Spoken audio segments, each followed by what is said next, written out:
The ash came down like a slow, polite snow, and every flake carried the stink of sulfur and empire. Aerion Vezarys tasted it as he spoke, fine grit on his tongue, and he wondered, not for the first time, whether the Freehold had been built from stone and flame or from appetites that could never be sated. The hall was older than the oldest living dragon rider in it, carved from black glass that drank light and gave back only the red glimmer of the volcanoes beyond. 14 braziers burned in a ring, each fed by oils and resins brought from a dozen conquered coasts, each guarded by silent soldiers with crested helms and spears bright as fresh-killed fish. "You ask for ships," said Dragonstone, and his voice had the smoothness of poured honey, "and men, and coin, and you ask it in the language of necessity, as if necessity were not a mask a lesser lord wears when he wants what he cannot take." Aerion Vezarys kept his hands open, palms bare, the posture of a petitioner who knew better than to kneel. Kneeling was for slaves and for priests. He was neither. "I ask for the West," Aerion Vezarys replied. "Westeros is not a raid. Westeros is timber for our docks, iron for our forges, grain to fill our granaries when the next long summer breaks. Westeros is a shield behind which the Freehold can breathe." A murmur moved through the benches of dragonlords and dragonladies, silver hair gleaming like water over bone. Some wore armor etched with spells and sigils. Some wore robes stitched with the map lines of their holdings. Their eyes, lilac and pale as dawn, watched Aerion Vezarys like hawks watching a mouse that might, if it were clever, turn out to be a snake. Maegelle Reeler stood at the ring's edge with the glass candle in her hands. The candle's flame did not flicker with the drafts. It burned steady and wrong, and its light cast no warmth. It lit the edges of faces and made them look carved rather than grown. "The West," said a woman of House Velaros, "is cold and squabbling. Their petty kings fight over rivers as if rivers were crowns." "They fight," Aerion Vezarys said, "because they have never been made to understand the difference between power and violence. They will learn, and when they learn, they will serve." Dragonstone's smile was thin. "Serve," Dragonstone repeated, tasting the word. "As the summer isles serve? As the Rhoyne served until it broke its banks with blood." "The Rhoyne was a lesson," Aerion Vezarys said, and did not look at Maegelle Reeler. He could still see the river burning in his dreams, the way fire lay on water like oil, the way bodies floated belly up and never cooled. "We are offering Westeros a different lesson." "And what is the cost of this lesson?" asked Nyesos Bellaris, whose voice held the sea in it, salt and storms. Nyesos Bellaris sat with his fingers steepled, nails stained with ink. He was not a dragon rider. His power was measured in rigging and tide tables, in the number of keels that ANS word his signal flags. A fleet large enough to land an army is not built from wishes. It is built from time. It is built from men who drown. "A fleet," Aerion Vezarys said, "and dragons." At that, the murmurs sharpened. The shadow that passed over the ceiling returned, larger, and for an instant the hall dimmed as wings blotted the glow from the high windows. Somewhere outside, a dragon bellowed, the sound like stone grinding stone. Maegelle Reeler lifted the candle a little higher. The blue flame made the obsidian gleam like wet skin. "The West is not empty," Maegelle Reeler said. Her voice was soft enough that Aerion Vezarys had to lean forward to catch it, and the act of leaning felt like giving ground. "The West is full of old things, sleeping things, root things. If you go with fire and chains, you will wake what sleeps." Dragonstone's eyes narrowed. Seers see storms in every cloud. Maegelle Reeler's gaze did not waver. "Seers see what men of iron refuse. I have looked through the candle. I have seen a pale wall taller than any tower we have raised. I have seen a forest of bone-white trees with red faces. I have seen a sky that bled green." Aerion Vezarys felt the ash on his tongue turn bitter. He had heard rumors from traders, from slaves taken off northern coasts. Tales of a wall at the world's end, tales of winter that ate men alive. Tales were for children, yet Maegelle Reeler did not speak as if she were telling stories. She spoke as if she were reciting account books. "Then let us wake it," Dragonstone said, and the cruelty in his lightness was a kind of artistry. "If the West hides monsters, better monsters that bow." Aerion Vezarys looked at the benches, at the dragonlords whose houses had fed the Freehold for centuries, and he understood the shape of the argument. Westeros was a prize. That was simple, but it was also a lever. Whoever controlled the invasion would control the new tribute, the new slaves, the new Dragonstone and iron. Whoever controlled the invasion would control the balance inside the Freehold.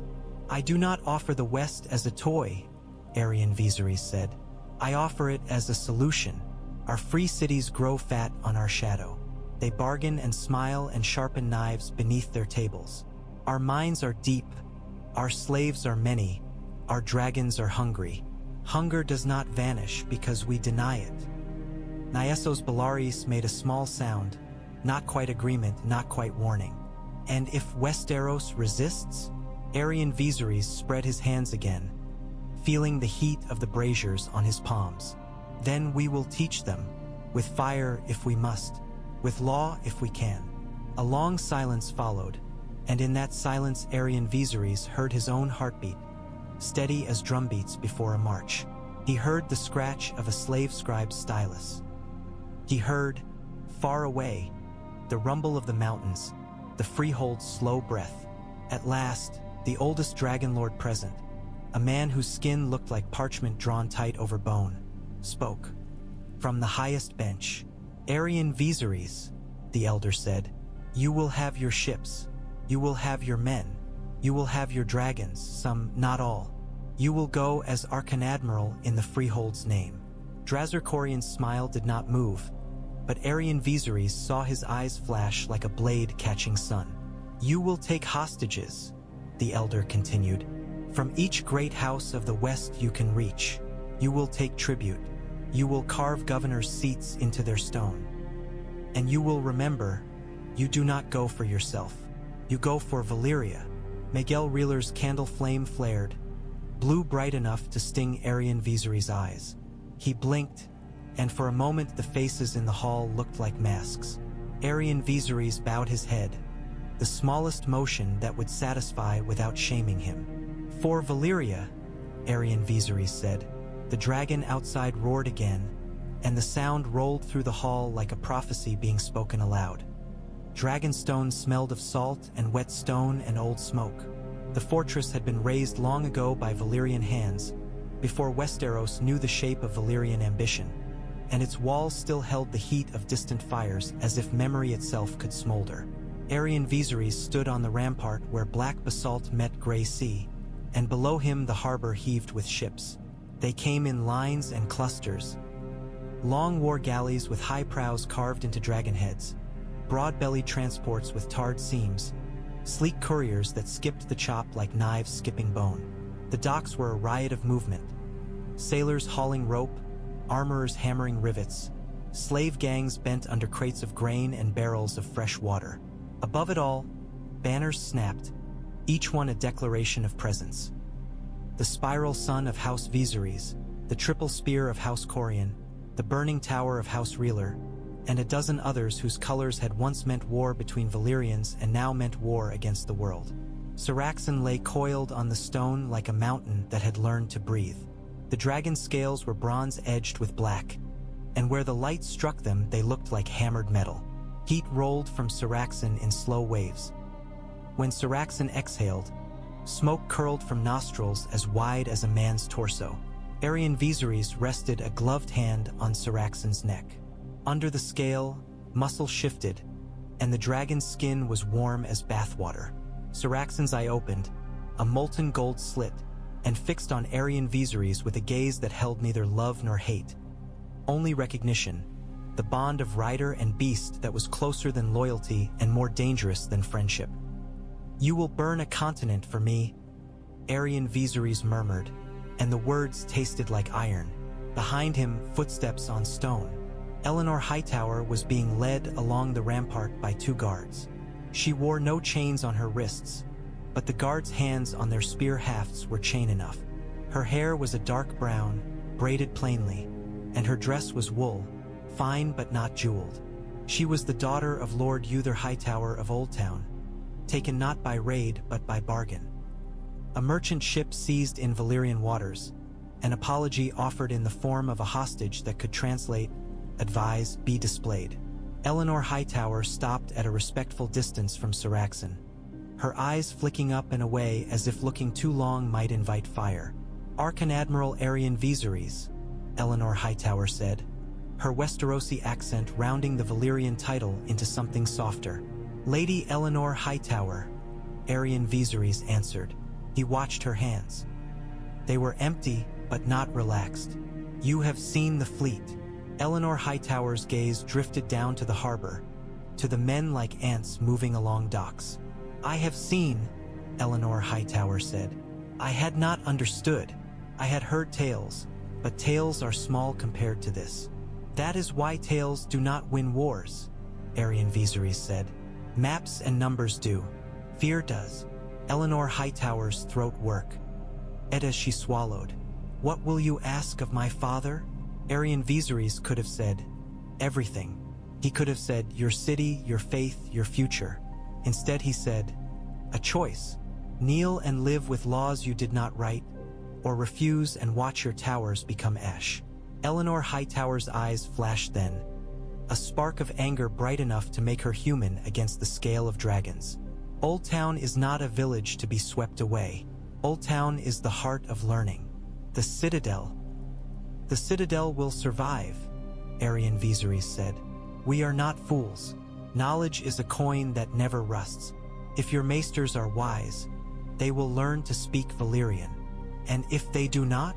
Aerion Vezarys looked down over the harbor again. Nyesos Belarus was below, barking at sailors in a voice that carried even over the sea. Then we will find other men to write letters, Aerion Vezarys said, and felt something in him go cold as deep water. Syraxen shifted, claws scraping basalt, and Eleanor Hightower flinched. Aerion Vezarys felt the flinch like an accusation. He had once been young enough to flinch at dragons himself, before the first flight burned the fear out of him. A shadow passed overhead. Aerion Vezarys looked up to see Drazar Corian's dragon circling high, its wings cutting the air with lazy menace. Drazar Corian himself stood on a different rampart, his gold robe visible like a dropped coin, watching.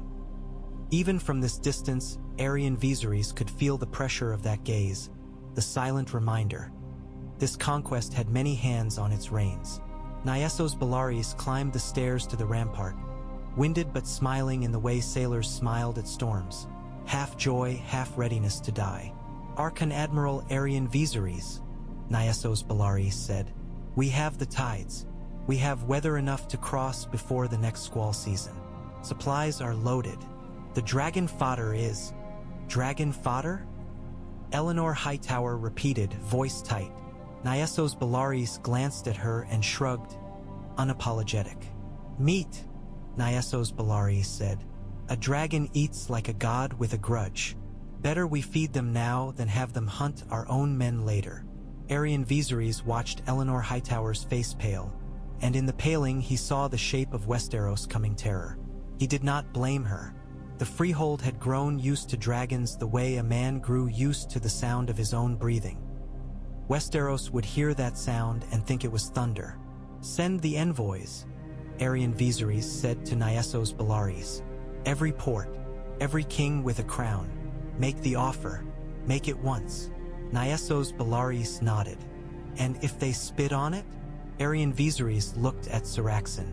The dragon's eye was half-lidded, patient, as if waiting for the next command the way mountains waited for rain. Then we teach them what it means to refuse, Aerion Vezarys said. Eleanor Hightower turned her face toward the sea, and when she spoke again her voice was quieter. You speak of teaching as if you are a tutor, Eleanor Hightower said. But you are not bringing books. You are bringing fire. Aerion Vezarys felt the words land in him. He could have denied it. He did not. Fire, Aerion Vezarys agreed. And order, they will learn the difference.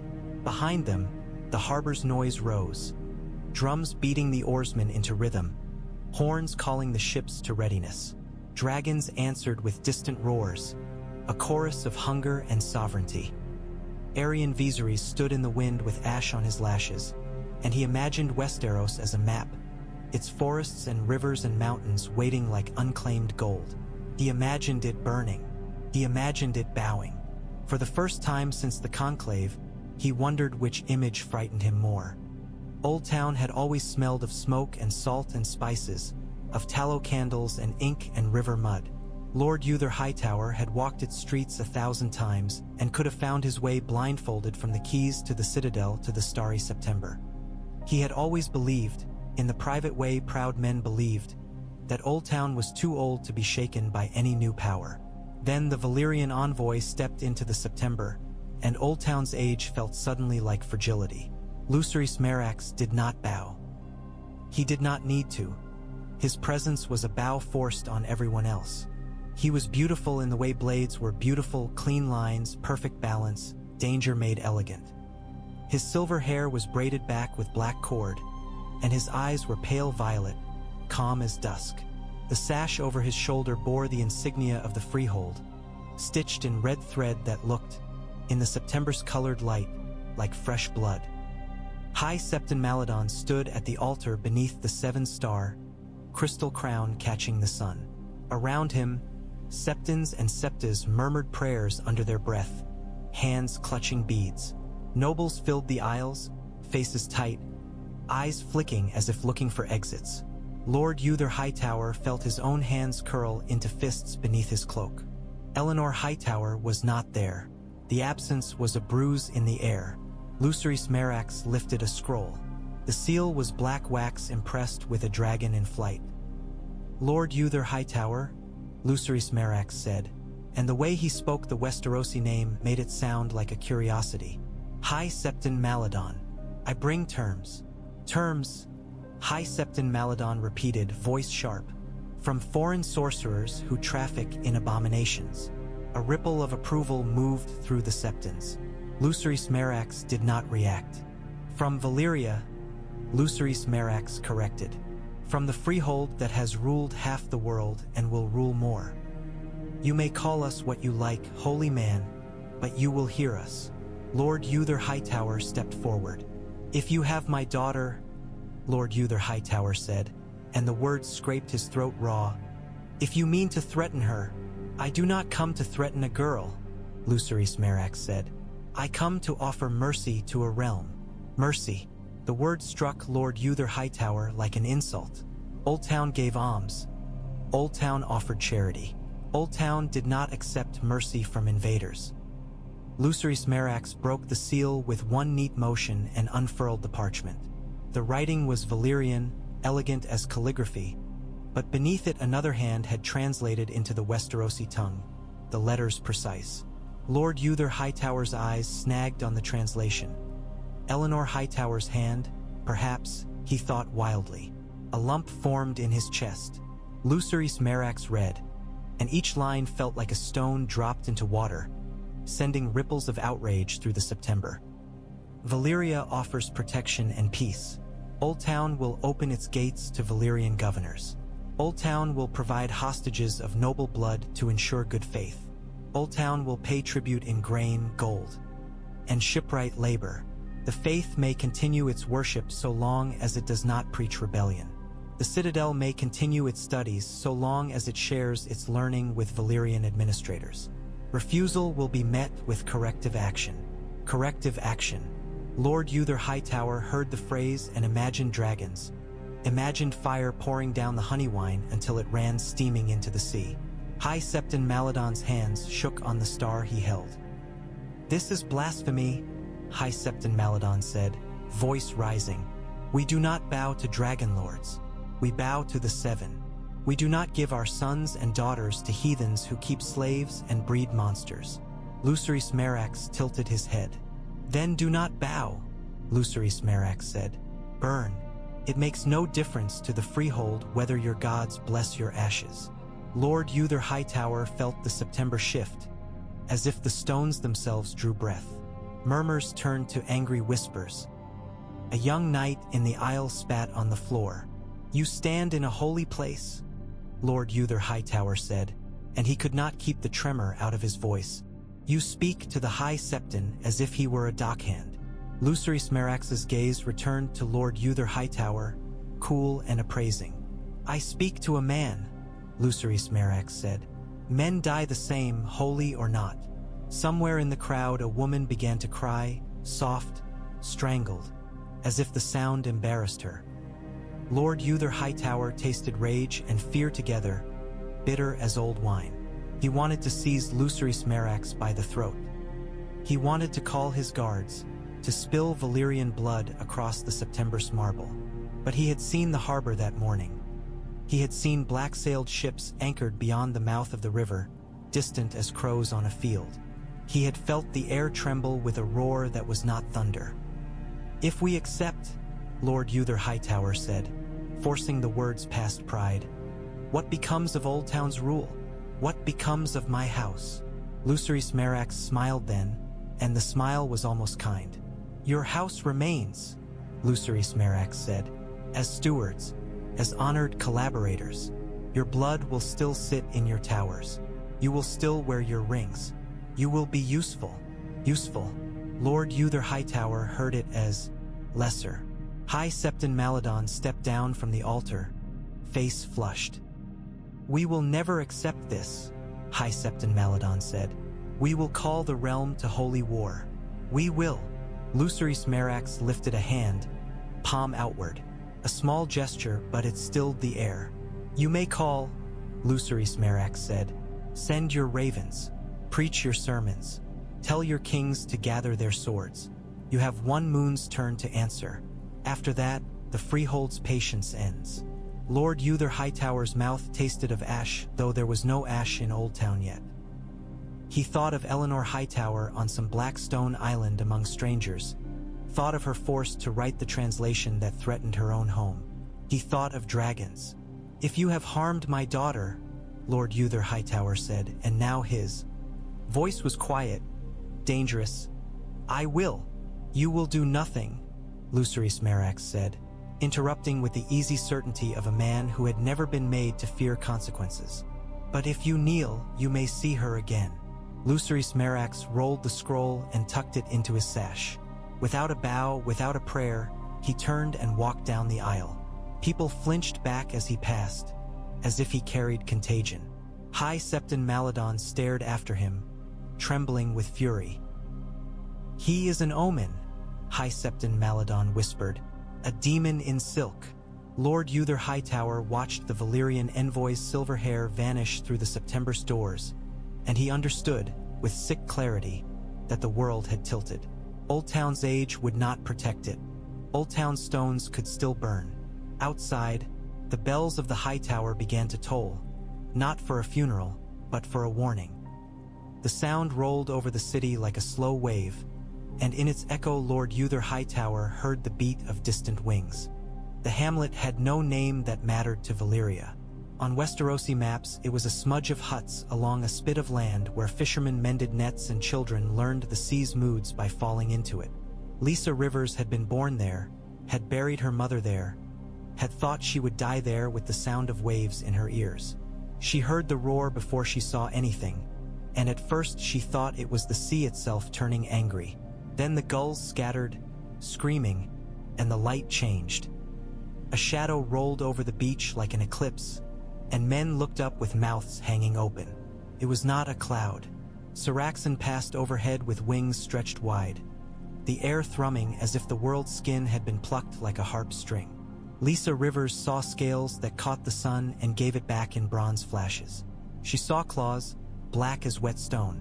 She saw a rider, small against the dragon's vastness, clad in dark armor with a cloak that snapped behind him like blood in the wind. Someone shouted, "Dragon," and the word moved through the hamlet like fire through dry grass. Lisa Rivers grabbed her baby from where the child lay in a basket by the hearth. The baby began to cry, startled by her sudden roughness. Outside, men ran toward the boats, as if wood and water could save them from the sky. The first flame hit the far end of the hamlet, where Old Tom's hut leaned toward the dunes. It was not like a torch flame.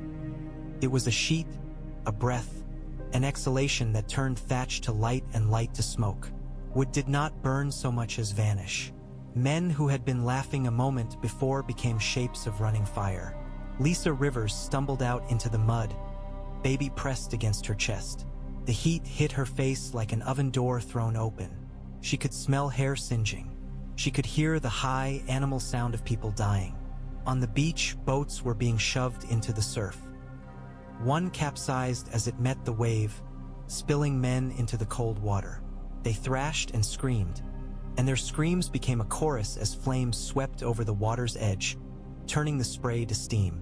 Above, Aerion Vezarys guided Syraxen in a tight circle. The dragon's neck arched, and Aerion Vezarys saw the hamlet as a cluster of ignitable things. Roofs, nets, boats, bodies. He saw, too, the line of Valyrian landing boats cutting toward shore, Lucerys Merax standing upright among armored soldiers as if the arrows, pitiful, panicked arrows, could not possibly reach him. Aerion Vezarys had not chosen this place because it mattered. He had chosen it because it didn't. A lesson needed a blackboard. This hamlet was blank enough to write on. Syraxen's heat rose beneath him like a living thing. Aerion Vezarys tightened his knees, felt the dragon respond. He had given the command. Now the command became consequence. He saw a woman running through mud with a child in her arms. He saw her look up, face streaked with tears, and for an instant their eyes met across impossible distance, her eyes wide and human, his eyes hidden behind a visor. Aerion Vezarys felt something twist in his gut, a brief, ridiculous stab as if a hook had caught him. Do not look at faces, he told himself. Faces turn war into murder. Syraxen roared again, and the sound shook Aerion Vezarys' bones. The next breath of flame swept across the boats at the waterline, and the sea itself seemed to recoil, turning black with ash and floating char. On the shore, Lucerys Merax and his soldiers marched through smoke. They carried no torches. They did not need them. Their armor gleamed wetly, slick with sea spray and soot. They moved with practiced calm, stepping over fallen bodies as if bodies were debris. By order of the Freehold, Lucerys Merax called out in the Westerosi tongue, voice carrying above the crackle of burning thatch. Lay down arms. Present your village elder. Swear oath. Those who obey will live. No one answered. There was no elder. There was only panic. Lisa Rivers ran toward the dunes because it was the only direction not filled with fire. The baby screamed, face red, and Lisa Rivers' breath came in ragged gasps. The mud sucked at her feet. Behind her, a man, her neighbor Jory, fell and did not get up. She did not stop. Stopping meant turning into smoke. She reached the first rise of sand and looked back, trembling. Her home was a torch. The sea was a mirror of flame. Above it all, the dragon circled, its wings dark against the sun, a god of a crueler sky. Aerion Vezarys watched the people scatter like frightened birds, and he forced his breathing to slow. This was the point. Fear moved faster than armies. Fear would outrun ravens. Fear would arrive in castles before his ships did, would seep under doors, would whisper into kings' dreams. Miguel Reeler's candle had shown him Westeros as a land of old stones and older trees. Aerion Vezarys had assumed conquest would be a matter of breaking armies. But as he watched the hamlet burn, he understood a different truth. Conquest began here, in the cracking of ordinary lives. When Syraxen banked toward the open sea, Aerion Vezarys felt the wind cool his sweat. The hamlet shrank behind him into a smear of smoke. Lisa Rivers was somewhere in the dunes, alive for now, carrying a child who would grow up fearing the shadow of wings. Aerion Vezarys told himself he had spared her by leaving. The thought did not comfort him. It only made him feel how easily he could have done the opposite. Harrenhal was a boast carved into the world. Harrenhal had built it with stolen stone and stolen hands and stolen years. It rose on the shore of the gods' eye like a black mountain made by men, its towers thick as keeps, its walls wide enough for wagons to ride abreast. Harrenhal stood in the courtyard under cold rain, water running off his armor, and he looked up at his towers as if looking at his own reflection. "They say dragons," Harrenhal said, standing beside his father. Harrenhal's voice was low, meant not to carry. "They say the Valyrians have dragons by the dozen." "They say many things," Harrenhal replied. Harrenhal's voice was iron scraped on stone. "They said the River Kings would never bow to Ironborn. They said the Storm Kings would drown us in blood. They said a castle this large could not be built. Yet here it stands." Rain drummed on the new-laid stone. Around them, masons and chained laborers paused in their work. Faces turned toward the gate where hooves clattered. A group of riders entered the courtyard, their horses slick with rain. At their head rode Vezarys Merax, silver hair braided, black-red sash across his chest like a wound. Vezarys Merax dismounted without haste. He looked at the towers, at the walls, at the men whose backs bore chain scars. He looked, briefly, at Harrenhal's crown. "I am Vezarys Merax," Vezarys Merax said, voice smooth even in the rain. "I come with the Freehold's terms." Harrenhal did not step forward. He did not offer bread or salt. "Speak," Harrenhal said. Vezarys Merax produced the scroll. Black wax seal, dragon in flight, the same symbol Lord Uther Hightower had stared at in the September. The same symbol that made men's mouths go dry. "The Freehold offers protection and peace," Vezarys Merax began, and Harrenhal barked a laugh. "Protection," Harrenhal said. "From whom?" "From my own walls." Vezarys Merax's eyes flicked toward Harrenhal's towers again. "From yourselves," Vezarys Merax said. "From your small wars. From your ignorance of what lies beyond your shores." Harrenhal shifted, uneasy. "Father," Harrenhal murmured. Harrenhal raised a hand, silencing him. "Continue," Harrenhal said, and there was amusement in it, as if this were a mummer's show put on for his entertainment. Vezarys Merax read the terms: governors, hostages, tribute, dragon law, submission. Each line was delivered with the calm of a man reciting weather. When Vezarys Merax finished, the courtyard was silent except for rain and the distant sound of hammers resuming, uncertain. Harrenhal stepped forward then, boots splashing in puddles. He was taller than Vezarys Merax, broader. His beard was iron gray, his eyes dark. He smelled of wet leather and river wind. "I have a counterterm," Harrenhal said. Vezarys Merax's brow lifted slightly.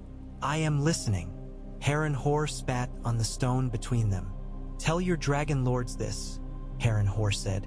Tell them Harrenhal is king of the isles and the rivers. Tell them Harrenhal does not kneel. Tell them if they want tribute, they can come take it from my hands." Some of the chained laborers glanced at one another, eyes flickering with something that might have been hope or might have been terror. A mason crossed himself in the old way, fingers touching brow and chest, as if warding off evil. Vezarys Merax did not move.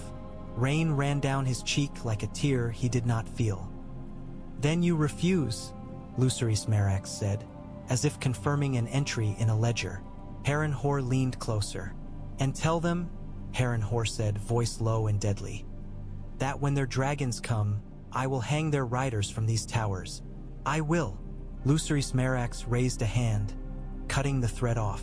"You will do nothing of the sort," Vezarys Merax said. "You will die. Perhaps not today, perhaps not tomorrow, but you have chosen the manner." Harrenhal took a step forward, face flushed. "You dare!" Harrenhal's hand shot out, gripping Harrenhal's shoulder hard enough to make him wince. Harrenhal's eyes stayed on Vezarys Merax. "Leave my castle," Harrenhal said. Vezarys Merax gave a small, precise bow not to Harrenhal, but to the idea of finality. "As you command," Vezarys Merax said, and turned away. As Vezarys Merax and his riders mounted and rode back through the gate, the courtyard seemed to exhale. Rain thickened, a cold curtain. Harrenhal stared after the Valyrians. "Father," Harrenhal said, and now the fear had risen into his voice like bile. What if dragons can melt stone?"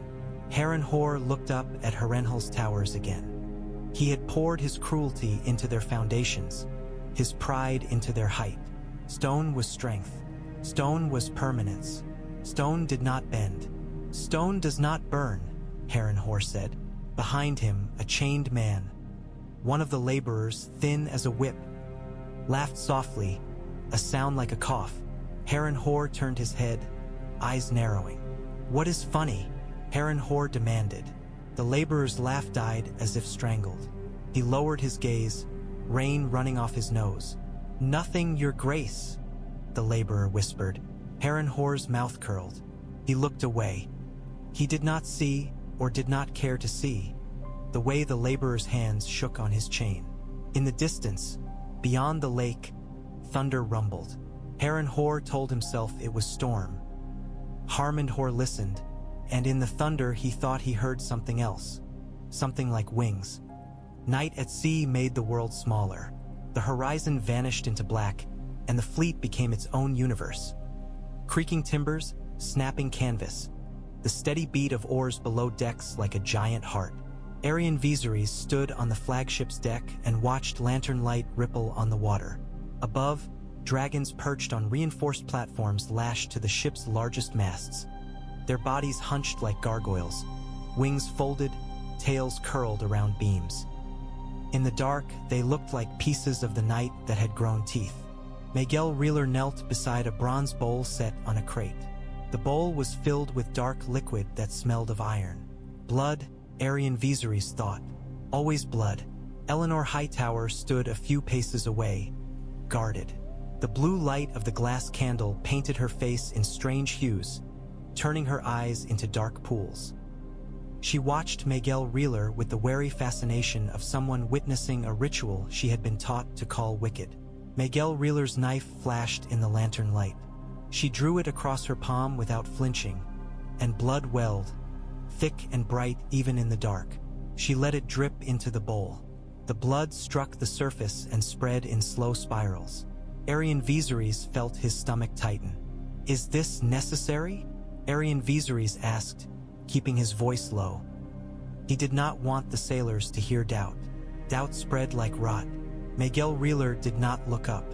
"Necessary?"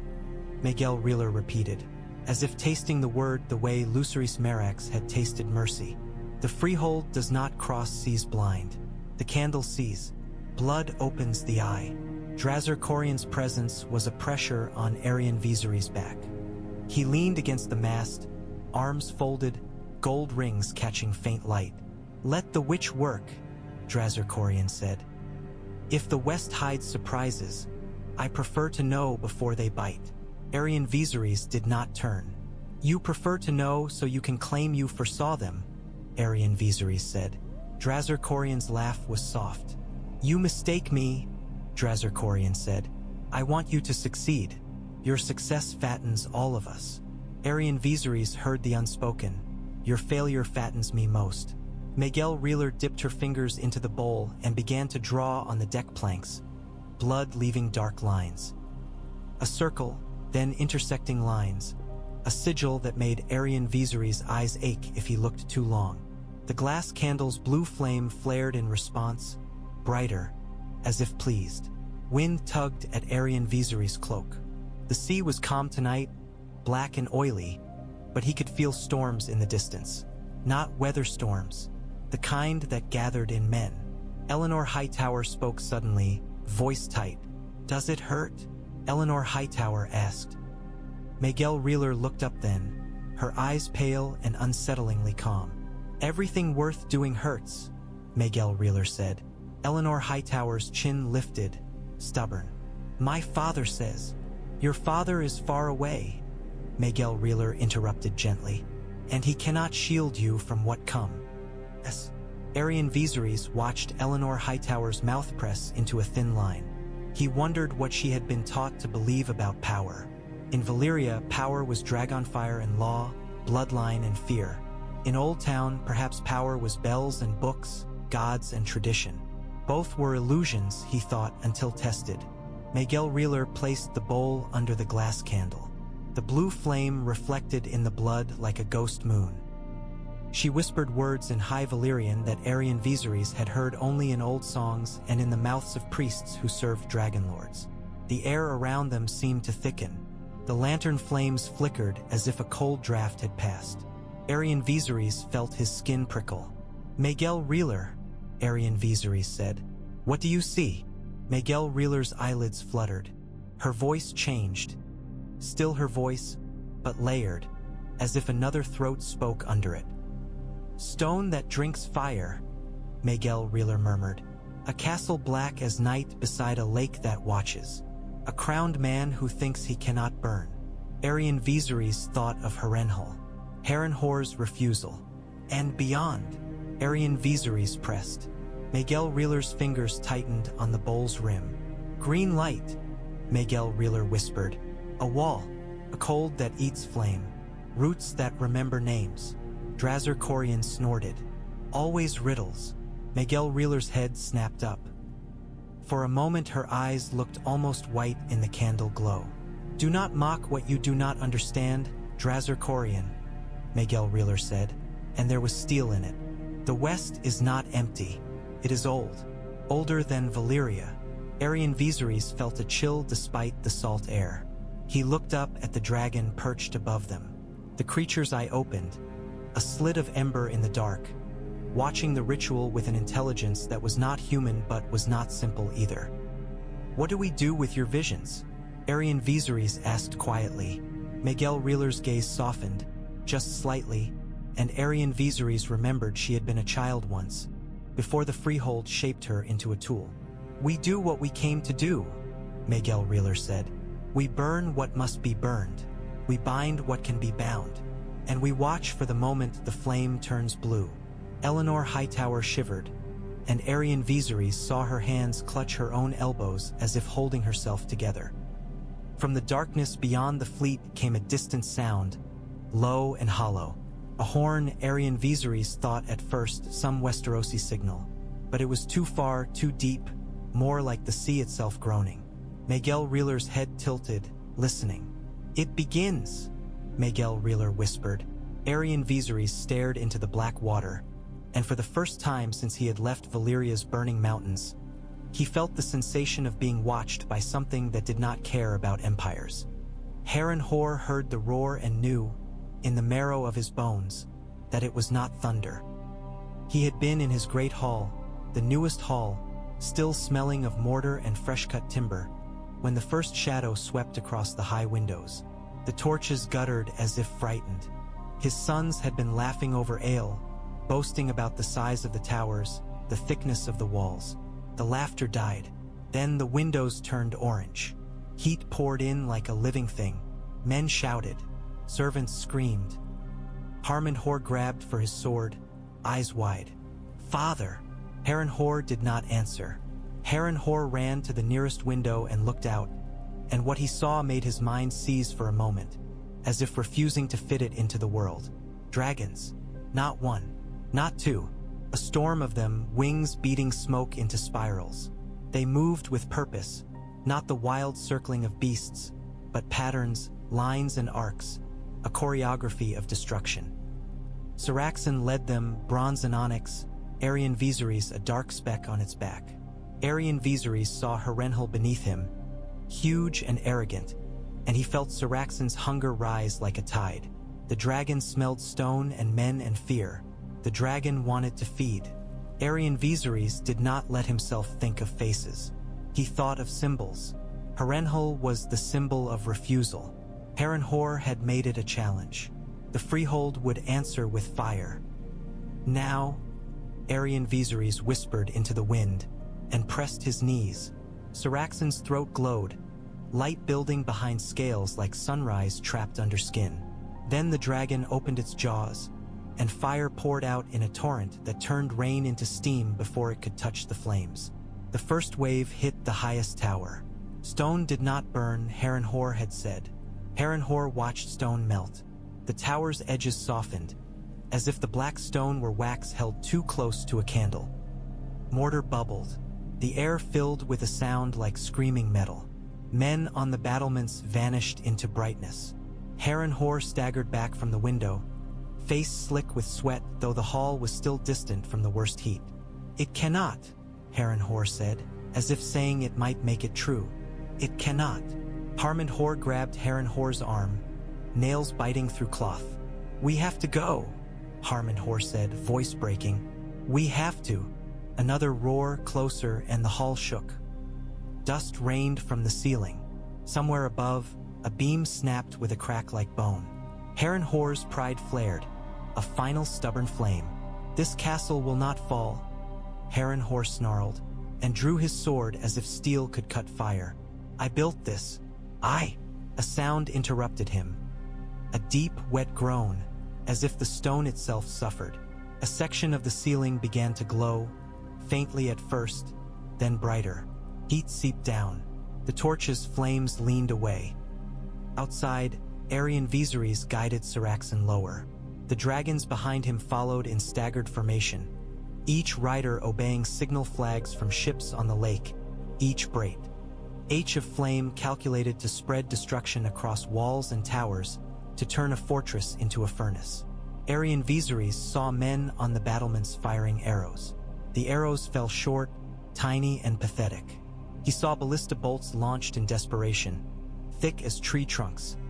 One whistled past Syraxen's wing and vanished into the rain. Syraxen did not flinch. Syraxen laughed, in the way dragons laughed, a rumble that was almost joy. On the shore of the God's Eye, Miguel Reeler stood with her cloak plastered to her by rain. The glass candle in her hands burned blue and steady despite the wind. Her eyes were fixed on Harrenhal, on the way the fire painted the lake in shattered orange and gold. "The crowned man dies," Miguel Reeler whispered. Refugees fled through mud, slipping, falling, crawling. Some ran toward the lake, thinking water would save them. Steam rose where fire touched the shore, and men died in the scalding mist, lungs cooked, skin peeling. Inside the hall, Harrenhal's son screamed. The glow on the ceiling brightened until it was daylight. Heat pressed down. Men's hair smoked. Breath became pain. Harrenhal looked at his sons, Harrenhal, and the younger ones whose names he had given with the arrogance of believing they would live to carry them. He saw fear on their faces, and in that fear he saw his own reflection, and something in him cracked like stone under sudden heat. "We go," Harrenhal said. The words ripped out of him. They ran, boots pounding on stone that had begun to warm beneath their feet. Servants stumbled after them. Somewhere, a chained laborer laughed, a high hysterical sound that turned into a cough and then into silence as smoke filled his throat. In a corridor, a door burst inward as heat expanded wood. Fire licked along the ceiling like a living tongue. Harrenhal's beard singed, and the smell of it made him gag. They reached a stairwell, and Harrenhal began to climb, thinking of the roof, thinking of air, thinking of any place not filled with fire. The stair stones were hot enough to sting through boots. Halfway up, the wall beside him cracked with a sharp report. A line of red appeared, like a vein opening. Molten stone oozed out. Harrenhal cried out, stumbling back. Harrenhal pushed him forward, hand hard on his son's back, as if force could shove them out of doom. Above, the roof groaned. Aerion Vezarys saw the great hall's roof begin to sag. He felt a tightness in his chest that was not fear but something close, an awareness of power so absolute it became surreal. He had wanted Harrenhal to kneel. He had wanted Westeros to understand. Now Westeros would understand in the only language fire spoke. Syraxen banked, bringing Aerion Vezarys over the main keep. Through a gap in smoke, Aerion Vezarys saw figures on a roof, running. Harrenhal and his sons, perhaps. Tiny, fragile. Aerion Vezarys' hand tightened on the saddle horn. A voice in him whispered, "Enough, enough." Her voice colder answered, "Not until the lesson is written." Syraxen's throat glowed again. On the shore, Miguel Reeler's candle flame flickered, a brief stutter of blue, as if something unseen breathed on it. Miguel Reeler's eyes widened. "Roots," Miguel Reeler whispered. "Old roots." Aerion Vezarys did not hear her. He was above Harrenhal, and the world below was orange and black, and the rain had turned to steam. Saraxon's fire hit the roof. The roof did not burn. It exploded, timbers igniting, stone cracking, the air filling with sparks. Harrenhal vanished in the brightness. His last scream was swallowed by the roar of flame. Aerion Vezarys flew through ash and smoke, and for a moment his visor was speckled with burning cinders. He blinked, tears forced from his eyes by heat. He tasted soot. He tasted something else too, metallic and sharp, blood in the air. When the dragons rose, circling above the ruin, Harrenhal was no longer a boast. It was a warning. Towers slumped, walls cracked. The great castle turned into a skeleton of black stone steaming in the rain. On the muddy roads beyond, survivors ran with eyes wide and faces gray with ash. They would carry the story to every hall in Westeros. They would speak of stone melting. They would speak of kings burning in their own pride. Aerion Vezarys guided Saraxon upward, away from the heat, and looked down at what he had made. The lake reflected the ruin, firelight trembling on water like a dying heartbeat. He told himself again, this was necessary. This was conquest. The thought did not stop his hands from shaking. The plains smelled of trampled grass, horse sweat, and the sour tang of men who had slept too close together for too long. King Garth Gardner had camped his host in a broad valley with a river at its edge, believing the water would anchor his flank and the open ground would let his knights charge. King Tybold Lannister stood beside him, arms folded, red cloak heavy with embroidery, lion helm tucked under one arm. King Tybold Lannister's eyes were hard, but there was a tightness at the corner of his mouth that betrayed unease. They burned Harrenhal in his own hall, King Tybold Lannister said. They burned a fool who thought a castle could defy the sky, King Garth Gardner replied. King Garth Gardner's voice was loud enough for nearby lords to hear, meant to sound like certainty. We are not fools. We are kings. We have steel. We have numbers. In front of them, the Reach's banners fluttered, flowers and vines and golden hands. To the left, the Westerlands lions snapped in the wind. Thousands of men stood in ranks, spear points bristling like a field of thorns. Knights sat on armored horses, visors down, lances angled. The ground vibrated with the restless shifting of hooves. A young knight named Osric Tarly stood in the third rank of heavy horse, hands sweating inside his gauntlets. Osric Tarly had dreamed of battle since he was a boy. He had imagined glory, the clash of swords, the roar of crowds, the songs sung afterward. He had not imagined the sky turning wrong. The first shadow passed over the host, and men looked up. Then another, then dozens, sliding like dark ships across sunlight. A roar rolled down from above, and it was not the roar of one beast but many, layered. A chorus that made the horses scream and rear.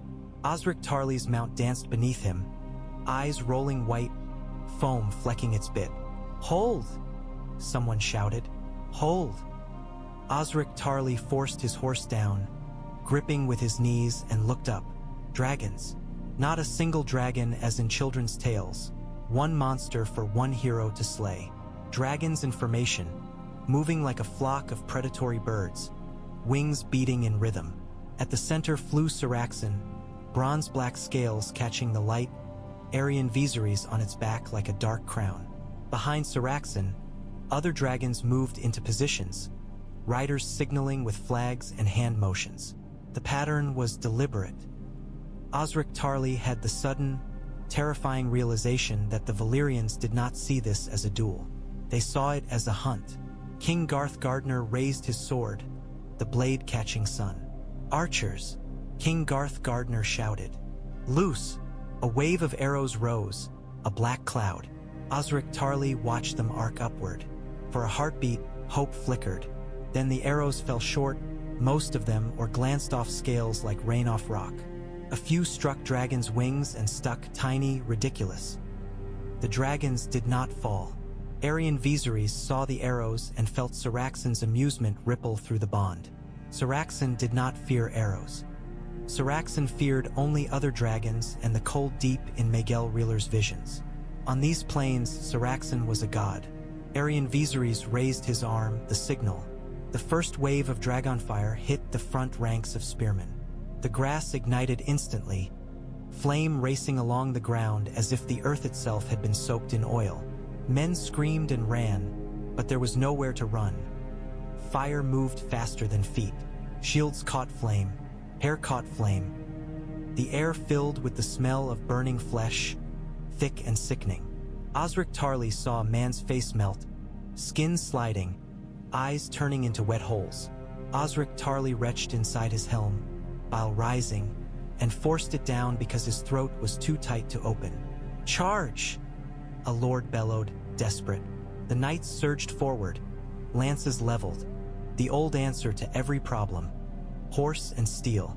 Osric Tarly's horse lunged with the rest, and for a moment the familiar motion steadied him.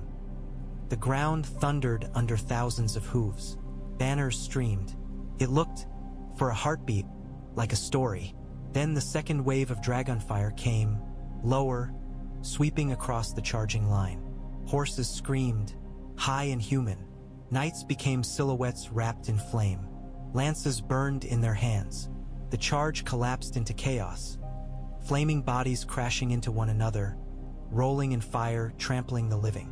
King Tybalt Lannister swore under his breath, the curse raw. "This is slaughter," King Tybalt Lannister said.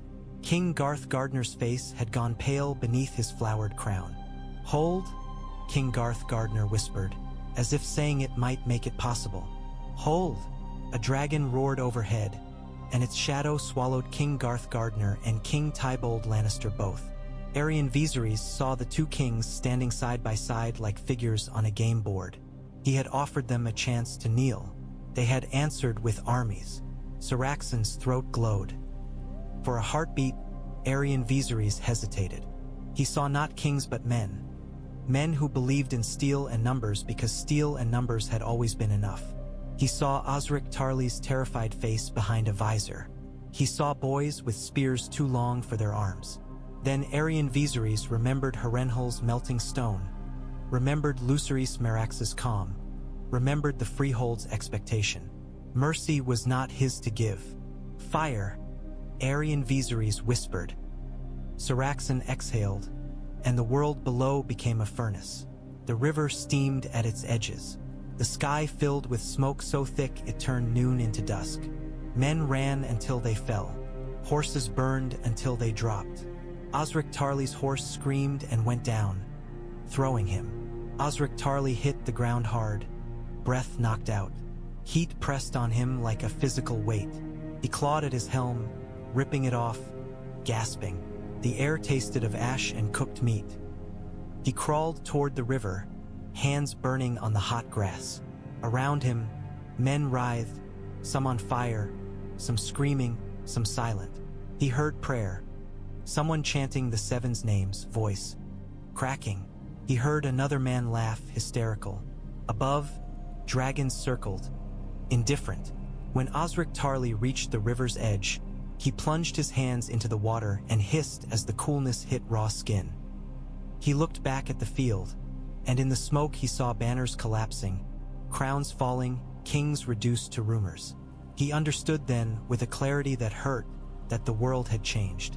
The stories of knights and honor were tinder in dragonfire. And somewhere above the smoke, Aerion Vezarys flew, face hidden, carrying the freeholds will like a blade. Dorne did not meet fire with steel in open fields. Dorne met fire with patience. Princess Ysilla Martell stood in the shade of a red cliff, the air around her shimmering with heat. Sand clung to the hem of her robe, and sweat darkened the fabric at her throat. She did not look like the crowned figures Aerion Vezarys had seen on battlefields. She looked like the desert itself had learned to wear jewels, hard, spare, bright. Sarella Vaith crouched beside her, spear laid across her knees. Sarella Vaith's eyes were narrowed against the sun, scanning the pass below. Around them, Dornish spearmen and archers lay hidden among rocks, faces wrapped in cloth, bodies pressed into shadow. "They are coming," Sarella Vaith whispered. Princess Ysilla Martell could hear them before she saw them. The distant creak of saddles, the clink of armor, the murmur of foreign voices. Valyrian scouts, riding ahead of their main force, had begun to probe Dorne's edges, looking for wells and roads and surrender. Above that sound, another grew, low at first, then rising, the beat of wings. A dragon passed over the cliffs, shadow sweeping across sand. Men flinched instinctively, even hardened Dornishmen. Princess Ysilla Martell did not move. Her gaze stayed on the sky, tracking the beast. The dragon was smaller than Syraxan had been at Harrenhal, but still vast. The scales were pale, almost white, reflecting sun. Its rider, Aegon Vezarys, sat upright in a saddle of dark leather, silver hair streaming behind him. Aegon Vezarys wore armor polished bright, as if vanity could deflect arrows. "He thinks himself untouchable," Sarella Vaith murmured. Princess Ysilla Martell's mouth curved, not in humor but in contempt. "Let him," Princess Ysilla Martell said. Below, hidden under a canopy of brush dragged into place, a heavy ballista waited. It was not Dornish make. It had been stolen from a Reach caravan months ago and hauled into the pass piece by piece. Dornish hands had reinforced it, adjusted the tension, sharpened the bolt's head until it could split stone. They had waited for this moment, sweating in silence, flies crawling over their faces, because waiting was what Dorne did best. Aegon Vezarys guided his dragon lower, perhaps curious, perhaps eager to show the ground troops what obedience looked like. The dragon's head turned, nostrils flaring as it caught scents. Dust, sweat, fear. The ballista creaked as it was drawn back. The men operating it held their breath. Sarella Vaith's fingers tightened on her spear. Princess Ysilla Martell's hand rested on the hilt of her dagger, not because she expected to use it on a dragon, but because it steadied her. "Now," Princess Ysilla Martell whispered. The bolt flew. It struck the dragon's wing at the joint, punching through scale and membrane with a wet crack. Blood sprayed, dark against pale scales. The dragon screamed, a sound that tore through the pass and made stones tremble. Aegon Vezarys lurched in his essay, dull, grabbing for reins, his face twisting in sudden, ugly fear. The dragon lost height, staggering in the air like a drunk. It slammed into the cliffside, claws scraping rock, and for a moment it clung there, wings flailing. Dust erupted. Stones rained down. Dornish archers rose from hiding and loosed arrows, not at the dragon's armored chest but at the rider. Arrows flew in a tight cluster, practiced. One struck Aegon Vezarys' shoulder. Another hit his thigh. He cried out, a sound small compared to the dragon's scream. Aegon Vezarys tried to lift his arm, perhaps to give the command for fire, but the dragon's pain drowned his control. The dragon thrashed, snapping its head, jaws opening and closing as if trying to bite the sky. It exhaled flame, wild, unfocused. The fire washed across empty sand, scorching rock, missing the hidden Dornishmen entirely. Heat rolled over the pass like a wave. Sarella Vaith sprinted forward with other spearmen, staying close to the cliff wall where the dragon's flame could not easily reach. Their feet kicked up dust. Their faces were set, grim. Princess Ysilla Martell followed at a measured pace, not rushing, not panicking. She watched the wounded dragon claw at rock, watched Aegon Vezarys bleeding in his saddle. "You cannot hold Dorne with fear," Princess Ysilla Martell called up, her voice carrying. "Fear does not drink. Fear does not find water." Aegon Vezarys looked down at her, eyes wide, lips parted. For a heartbeat, Princess Ysilla Martell saw a young man there, not a conqueror, young enough to believe his dragon made him immortal. "Kill him," Sarella Vaith said, breathless, and lifted her spear. The dragon's head snapped toward them, eyes blazing. It opened its jaws and smoke poured out. Sarella Vaith froze, calculating distance, ready to die. Then the dragon's injured wing buckled. It sagged, dragging the dragon sideways. Its flame sputtered as pain seized it again, the fire in its throat disrupted.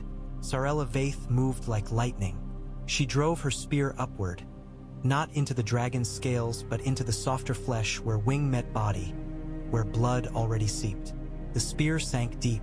The dragon screamed and slammed its tail, sending 2 Dornishmen flying. Aegon Vezarys slipped in his saddle, trying to hold on. A Dornish archer's arrow struck his throat. Aegon Vezarys fell. He hit the sand with a dull thud, blood pooling. His eyes stared up at the bright, indifferent sky. The dragon screamed again, a sound of grief and rage, and thrashed, trying to turn toward its rider, trying to understand. Dornishmen backed away, careful. They did not rush to kill the beast. A dying dragon was still a dragon. Princess Ysilla Martell stood over Aegon Vezarys' body, looking down at the silver hair darkening with blood. "Send word," Princess Ysilla Martell said quietly to Sarella Vaith. "Tell the lords of Westeros. Dragons can bleed." Sarella Vaith's smile was thin and fierce. "And if the Valyrians come with more?" Princess Ysilla Martell looked up at the wounded dragon, watched it struggle, watched its blood soak into sand that had drunk blood for centuries. "Then we make them pay for every breath of fire," Princess Ysilla Martell said. "We have all the time in the world. They do not." Somewhere beyond the pass, another dragon roared, answering the wounded one's cry. The sound rolled over the desert like distant thunder. Princess Ysilla Martell's eyes narrowed. The war had reached Dorne's heart now. The desert would answer in its own language. The neck swallowed armies. Valyrian legionaries waded through black water up to their thighs, armor dulled by mud, spears held high to keep the points from dragging. Their boots sank into unseen muck.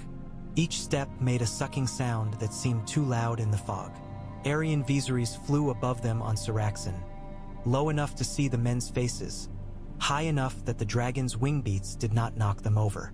The swamp stank of rot and wet earth. Mist clung to everything. Helm crests, spear shafts, eyelashes. Somewhere in the reeds, unseen birds called with sharp cries. Aerion Vezarys did not like the sound. It reminded him of warning bells. Syraxen did not like the neck either.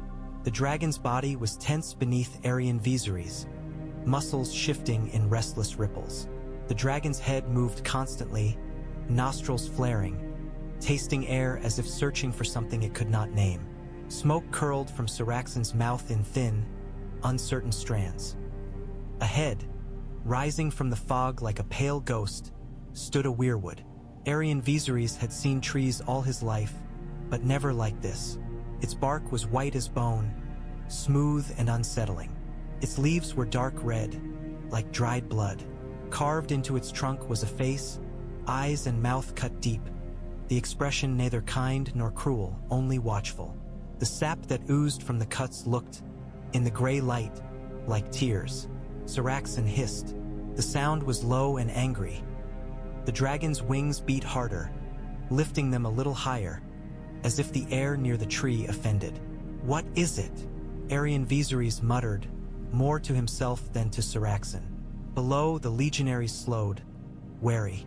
Some made signs against evil in the Valyrian manner, fingers brushing throat and chest. They had been brave on open fields. Here, courage felt different. Here, the land itself seemed hostile. Maegelle Reeler stood on a small rise of drier ground, cloak wrapped tight despite the mild season.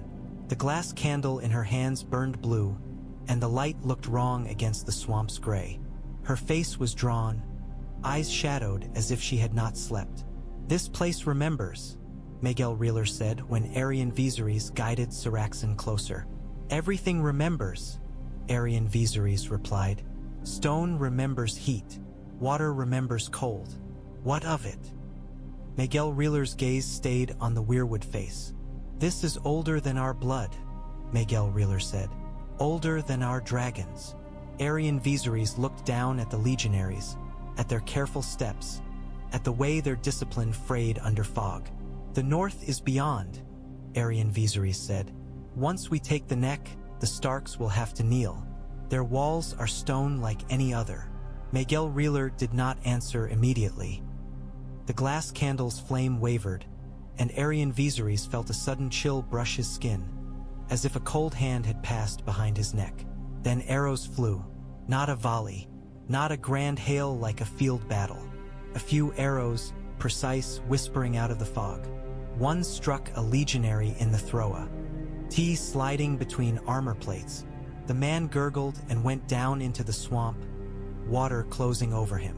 Another arrow hit a second man's eye through his visor slit. He screamed and fell, thrashing, sinking. The legionaries shouted, raising shields, spears thrusting into empty mist. "Enemy!" someone yelled. "Crannogmen!" Aerion Vezarys saw movement in the reeds, brief as fish flickers. Men in mottled cloaks, faces painted in mud colors, melting back into fog. Howland Reed. Aerion Vezarys had heard the name from Miguel Reeler's candle, watched from somewhere unseen, eyes bright in the gray. Syraxan roared, furious at being hunted like prey. Aerion Vezarys lifted his arm, ready to signal fire. Syraxan's throat glowed, then dimmed.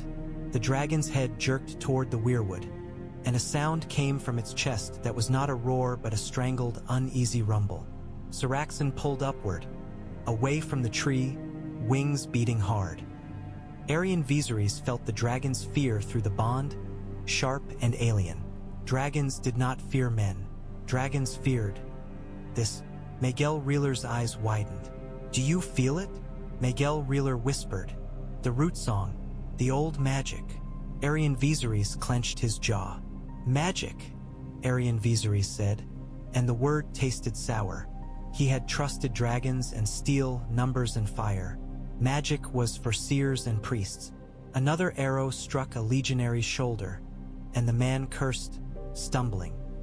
The crannogmen did not show themselves fully. They did not offer battle. They offered attrition, a war of vanishing wounds. "We can burn the swamp," Aerion Vezarys said, forcing control into his voice. Miguel Reeler looked at Syraxan, at the dragon's flared nostrils, at the way its eyes kept flicking back to the weirwood. "Not here," Miguel Reeler said. "Not like this." A flutter of black wings broke through the fog. A raven landed on the haft of a spear, claws gripping. The bird's eyes were dark and intelligent. A message tube was tied to its leg. A legionary reached up slowly, as if afraid the raven might bite. He untied the tube and brought it toward Miguel Reeler, who took it with fingers that trembled slightly. Miguel Reeler broke the seal. She read. The blue candlelight caught the whites of her eyes. Aerion Vezarys watched her face shift. "What?" Aerion Vezarys demanded. Miguel Reeler swallowed. "A raven from the wall," Miguel Reeler said. "From men who swear black oaths at the world's edge."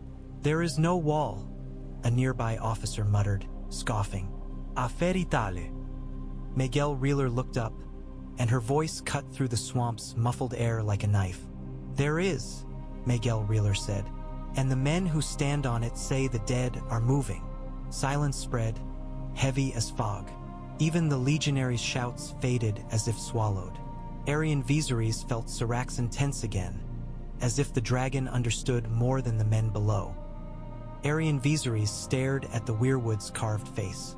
In the gray light, the eyes seemed wet, alive. "The dead," Aerion Vezarys repeated, and the words felt wrong in his mouth. Miguel Reeler's grip tightened on the raven message until the parchment crinkled. "The flame turns blue," Miguel Reeler whispered. "This is the moment." In the reeds, a crannogman's horn sounded, low, mournful, not a battle call but a warning. It echoed through the swamp, and the sound crawled into Aerion Vezarys' bones. He looked south where the conquest burned. He looked north, where the fog thickened and the land seemed to hold its breath. Aerion Vezarys had come to Westeros to make kings kneel. Now, with a raven's cold words in the air and a dragon's unease under him, Aerion Vezarys felt the first crack in his certainty, thin as ice forming on water. The neck did not let go of what it took. It held men the way peat held bones, softly, invisibly, until there was no difference between the living and the drowned. By the time Aerion Vezarys ordered the column back to the causeway, the fog had thickened into a damp skin that clung to every surface. Legionaries moved in grim silence, mud sucking at their boots, shields slick with swamp water. One man had been pulled under without a scream, only a sudden splash and a ripple, as if the bog itself had yawned and swallowed. Another had been dragged out with his throat opened by an arrow that had come from nowhere and returned to nowhere, and he died looking at the gray sky with an expression of confused offense. Aerion Vezarys stood on a broken stone lip of Moat Cailin, where an older ruin had been built atop an older ruin, and the stones seemed to sweat. The air smelled of rot and wet iron. Syraxen crouched behind him on the only patch of solid ground large enough to hold the dragon's weight, wings half open as if ready to lunge or flee. Smoke curled from Syraxen's nostrils in thin, irritated threads. Nyesos Belarys climbed up beside Aerion Vezarys, breath hard, boots leaving wet prints on old stone. "This is no place for an army," Nyesos Belarys said, wiping mud from his cheek with the back of his hand. "The ships can't help you here. The dragons." He glanced back at Syraxen, careful not to meet the dragon's eye. "The dragons don't like it." Aerion Vezarys did not answer at once. His gaze kept returning to the weirwood. It stood a short walk from the causeway, pale bark like bone, leaves like dried blood. The carved face on its trunk watched the camp with hollow eyes. The longer Aerion Vezarys stared, the more he had the irrational sensation that the tree was not a thing but a presence, a witness that could not be bribed or threatened. He had burned castles and fields and men until their bones turned to ash, and none of it had made him feel as small as that silent face. Miguel Reeler approached, cloak drawn tight, the glass candle held before her as if it were a lantern that might keep the swamp at bay. The candle's blue flame lit her features harshly, turning her cheekbones into knife edges. The flame did not warm the air. It only made the fog seem deeper. "The raven's words were true," Miguel Reeler said, voice low. She held out the parchment again, as if Aerion Vezarys had not already read it until the ink blurred. Dead men rising, villages emptied, the watch begging for aid from anyone who could light the night. "A raven can be forged," Nyesos Belarys said, though his tone lacked conviction.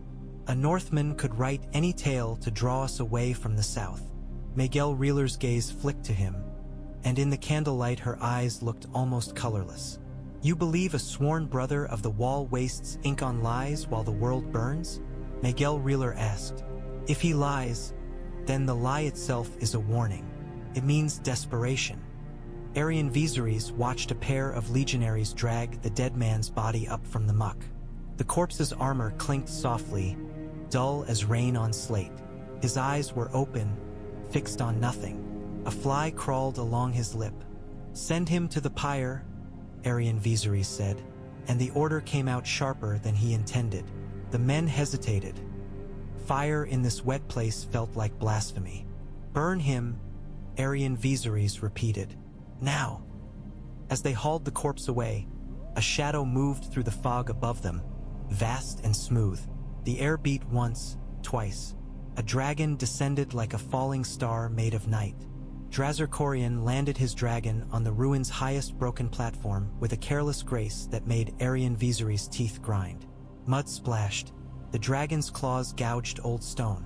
Dragonstone dismounted, gold robes catching damp light, hair gleaming silver despite the fog as if even the weather could not dull him. He surveyed the camp with a slow smile. "So this is the famous neck," Dragonstone said, voice rich with amusement. "I expected more." Aerion Vezarys kept his face still. "You came quickly," Aerion Vezarys said. "I came because I heard you'd begun a war with reeds," Dragonstone replied, and his smile sharpened. "And because I heard you'd paused." "Pauses are dangerous, Aerion Vezarys. They give men time to grow brave." Miguel Reeler's fingers tightened on the glass candle. "He paused because the land itself fights," Miguel Reeler said. Dragonstone looked at her as if she were an interesting insect. "The land does not fight," Dragonstone said. "Men fight, burn the reeds, cut the trees, drain the swamp. What is the trouble?" Syraxen hissed, low, and the sound raised gooseflesh on Aerion Vezarys' arms. The dragon's head turned toward the weirwood, and the tension in its body increased, as if some invisible hand tugged at its instincts. "The trouble," Aerion Vezarys said, "is that fire does not behave here as it should." Drazer Corian's eyes flicked, briefly, to Saraxon's uneasy posture. For a moment his smile faltered. Then he recovered it like a man smoothing a wrinkle in silk. "Then you will force it to behave," Drazer Corian said. "You are Archon Admiral. The Freehold expects results, not excuses. Westeros is already bending. Do you want to be remembered as the dragonlord who conquered half a continent and then lost himself in mist?" Nyeso's Bellaries shifted, uncomfortable. Aerion Vezarys felt the weight behind Drazer Corian's words. Not advice, but pressure. The Conclave's leash. Maegel Reeler lifted the raven's parchment so its ink caught the candlelight. "The wall calls," Maegel Reeler said, voice almost a whisper. "And the flame turns blue." Drazer Corian snorted. "Always your blue flame," Drazer Corian said. "While we chase ghosts, the South will regroup. The Faith will howl. The Lion and the Rose will find new kings. Finish them, and then you can play savior at the edge of the world." Aerion Vezarys looked. Out across the swamp. The fog hid the reeds, the invisible archers, the unseen feet that moved without leaving tracks. He imagined the South. Ruined fields, burnt kings, but also battered pride and hatred hardening into something more dangerous than armies. He imagined the North. A white wall, green sky, dead men walking. "You do not understand," Aerion Vezarys said quietly. Drazer Corian stepped closer, boots splashing. "Then explain it," Drazer Corian said, and his voice was mild, almost friendly. "Explain why we should fear stories." Aerion Vezarys held Drazer Corian's gaze and felt, unexpectedly, how tired he was. Not the tiredness of travel or battle. The tiredness of holding a world on his shoulders and realizing the world did not care. "A story," Aerion Vezarys said, "is what men tell each other so they can pretend they know how the night ends. If the wall is calling, it means the night is changing." The weirwoods' carved eyes watched them. In the fog, a distant horn sounded, low, mournful. Not a battle call, but a warning that crawled into the spine. Saraxon lowered its head, and for an instant Aerion Vezarys thought the dragon might kneel to the tree. He stepped forward and placed his gloved hand against Saraxon's warm scales, steadying himself and the beast both. "We move the camp," Aerion Vezarys said. "We hold Moat Cailin. We do not bleed our men into mud for pride." Drazer Corian's smile vanished. "You will hold a ruin while the realm gathers against us?" "I will hold the gate to the north," Aerion Vezarys replied, "and I will send eyes to the wall." Maegel Reeler's exhale was silent relief. Drazer Corian's gaze sharpened, measuring. "Then send your eyes," Drazer Corian said at last. "But remember, Aerion Vezarys, every league you turn your gaze north is a league your enemies in the south breathe easier." Aerion Vezarys did not answer. The fog thickened around them, and the weirwood's face seemed to smile without moving. The tent smelled of wet canvas, sweat, and old blood ground into wood. Rain drummed softly overhead, not hard enough to clean anything, only enough to make the air damp and heavy. A lantern hung from a pole, its flame weak beside the blue certainty of Maegel Reeler's glass candle. Aerion Vezarys sat at the rough table with his helm set aside, silver hair plastered to his forehead. The candlelight picked out the hollows under his eyes. He had not slept. Every time he closed his eyes, he saw Harrenhal collapsing in fire, and then he saw a wall of ice, and then he saw a dragon's flame turning the wrong color. Across from him sat the crannogman they had caught at dawn, dragged from the reeds after a skirmish that left 3 Valyrian soldiers bleeding into mud. The man's name, they said, was Joran Reed. He was small, wiry, his skin darkened by sun and swamp, his hair tangled with bits of reed. Mud paint streaked his cheeks. His hands were bound behind him, but his posture was not broken. He looked at Aerion Vezarys with a blunt, fearless contempt that made Aerion Vezarys want to strike him, not out of anger, but out of the strange irritation that came when a lesser man refused to play his part. Eleanor Hightower stood to Aerion Vezarys' left, close enough that Aerion Vezarys could feel her presence like a question. She wore the same plain dress, now stained at the hem with mud from the causeway. Her hands were free because she had earned enough trust to be useful, but 2 guards watched her as if usefulness could turn to treachery in a breath. Aerion Vezarys leaned forward. "Tell your people to stop shooting at shadows," Aerion Vezarys said in High Valyrian first, then repeated the words in the common tongue he had learned in rough fragments from Eleanor Hightower. His accent made some sounds too sharp, others too soft. The language felt like wearing borrowed boots. Joran Reed spat onto the tense dirt floor. "Your shadows shouldn't be here," Joran Reed said. Eleanor Hightower's gaze flicked to Aerion Vezarys, then back to Joran Reed. "He says you do not belong," Eleanor Hightower translated. Even though Aerion Vezarys had understood the words, she translated anyway, as if translation itself was a shield between them. Aerion Vezarys' jaw tightened. "I belong wherever Valyria's will reaches," Aerion Vezarys said. Joran Reed's smile was small and unpleasant. "Then your will drown," Joran Reed said. Aerion Vezarys' fingers tapped once on the table. "You are brave," Aerion Vezarys said, "or stupid. It is hard to tell the difference in men of small lands." Joran Reed's eyes narrowed. "We are not small," Joran Reed said. "We are hidden." Miguel Reeler's candle flared, blue light brightening. The shadows in the tent stretched strangely, as if tugged by unseen hands. Joran Reed's gaze flicked toward the candle, and for the first time his expression wavered, interest or fear or recognition. Aerion Vezarys noticed. "You know what that is?" Aerion Vezarys said. Joran Reed hesitated. The pause was brief, but it was a crack. "Old stories," Joran Reed said at last. Eleanor Hightower translated, voice steady. "Old stories," Aerion Vezarys repeated. "Then you understand this. We have dragons. We can burn your reeds and boil your swamp. We can." "You can burn what you can see," Joran Reed interrupted. "You can't burn what's under your feet." Aerion Vezarys felt a chill. He glanced toward Miguel Reeler. Her face was unreadable, but her fingers tightened around the candle like a priest gripping a relic. "What is under my feet?" Aerion Vezarys asked. Joran Reed's gaze shifted, not to Aerion Vezarys but to Eleanor Hightower, as if speaking to a woman in plain dress felt less like speaking to a conqueror. "Roots," Joran Reed said. "Old roots. The trees drink more than water." Eleanor Hightower swallowed, translating. Her voice lowered slightly on the word roots, as if she could feel it in the air too. Aerion Vezarys leaned back. The tense canvas breathed with the wind. Outside, a raven croaked, and the sound seemed too sharp in the damp silence. "We are not here to argue about trees," Aerion Vezarys said. "We are here to take the neck. Moat Cailin is ours already. Your arrows are an irritation." Joran Reed's bound shoulders rose in a shrug.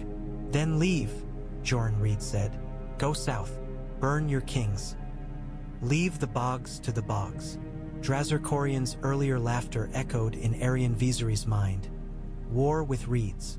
Aerion Vezarys' pride flared, and he hated himself for it, because pride was a child's weakness, and he had promised himself he would be made of iron. "You presume to advise me," Aerion Vezarys said. Joran Reed looked at him calmly. "I presume you can be killed," Joran Reed said. "Men who can't be killed don't need tents." The guards shifted, hands on spear hafts. Eleanor Hightower stiffened, eyes flicking to Aerion Vezarys as if expecting violence. Aerion Vezarys did not strike. Instead, he studied Joran Reed's face. The Crannogman was no king, no knight, no glorious enemy. Yet he spoke like a man who had already decided what fear was and found it lacking.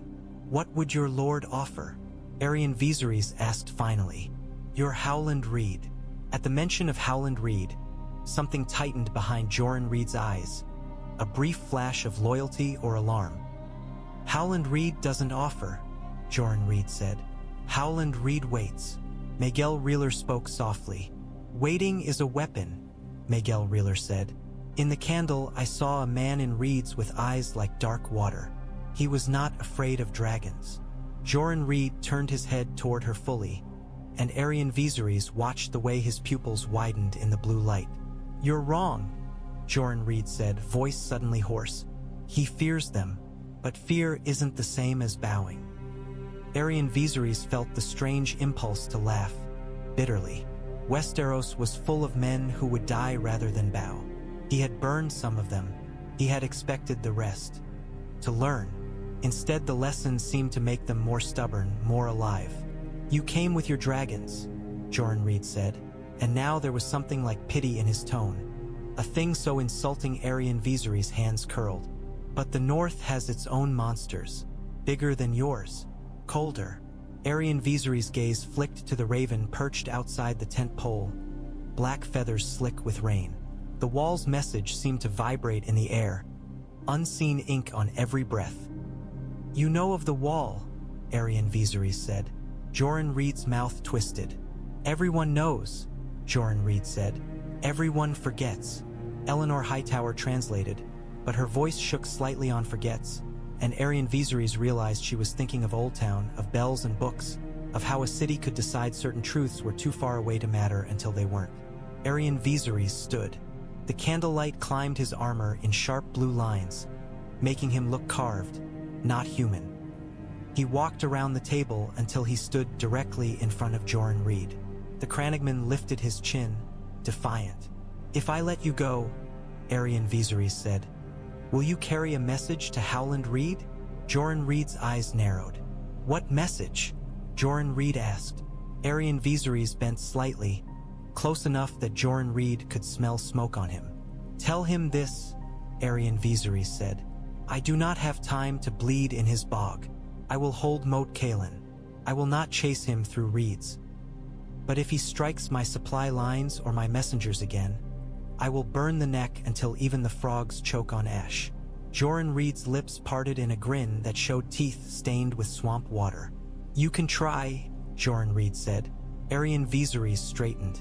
He looked to the guard. "Cut him loose," Aerion Vezarys ordered. Eleanor Hightower's head snapped toward him, surprise breaking her composed mask. Miguel Reeler's gaze softened by the smallest degree. The guards hesitated. Then, reluctantly, they obeyed, knife sawing through rope.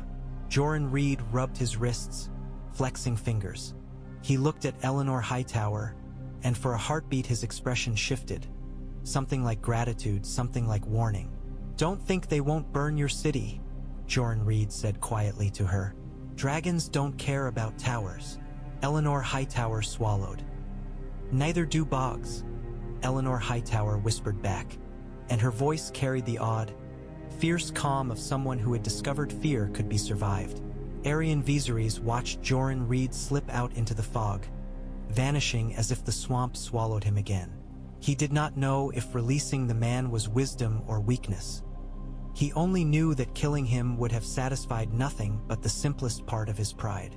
Miguel Reeler leaned forward, candlelight painting the maps on the table in blue. "He will return to Howland Reed," Miguel Reeler said, "and Howland Reed will hear you, but he will not obey." "No," Aerion Vezarys said. He rubbed his eyes, feeling grit. "He will wait, outside the tea."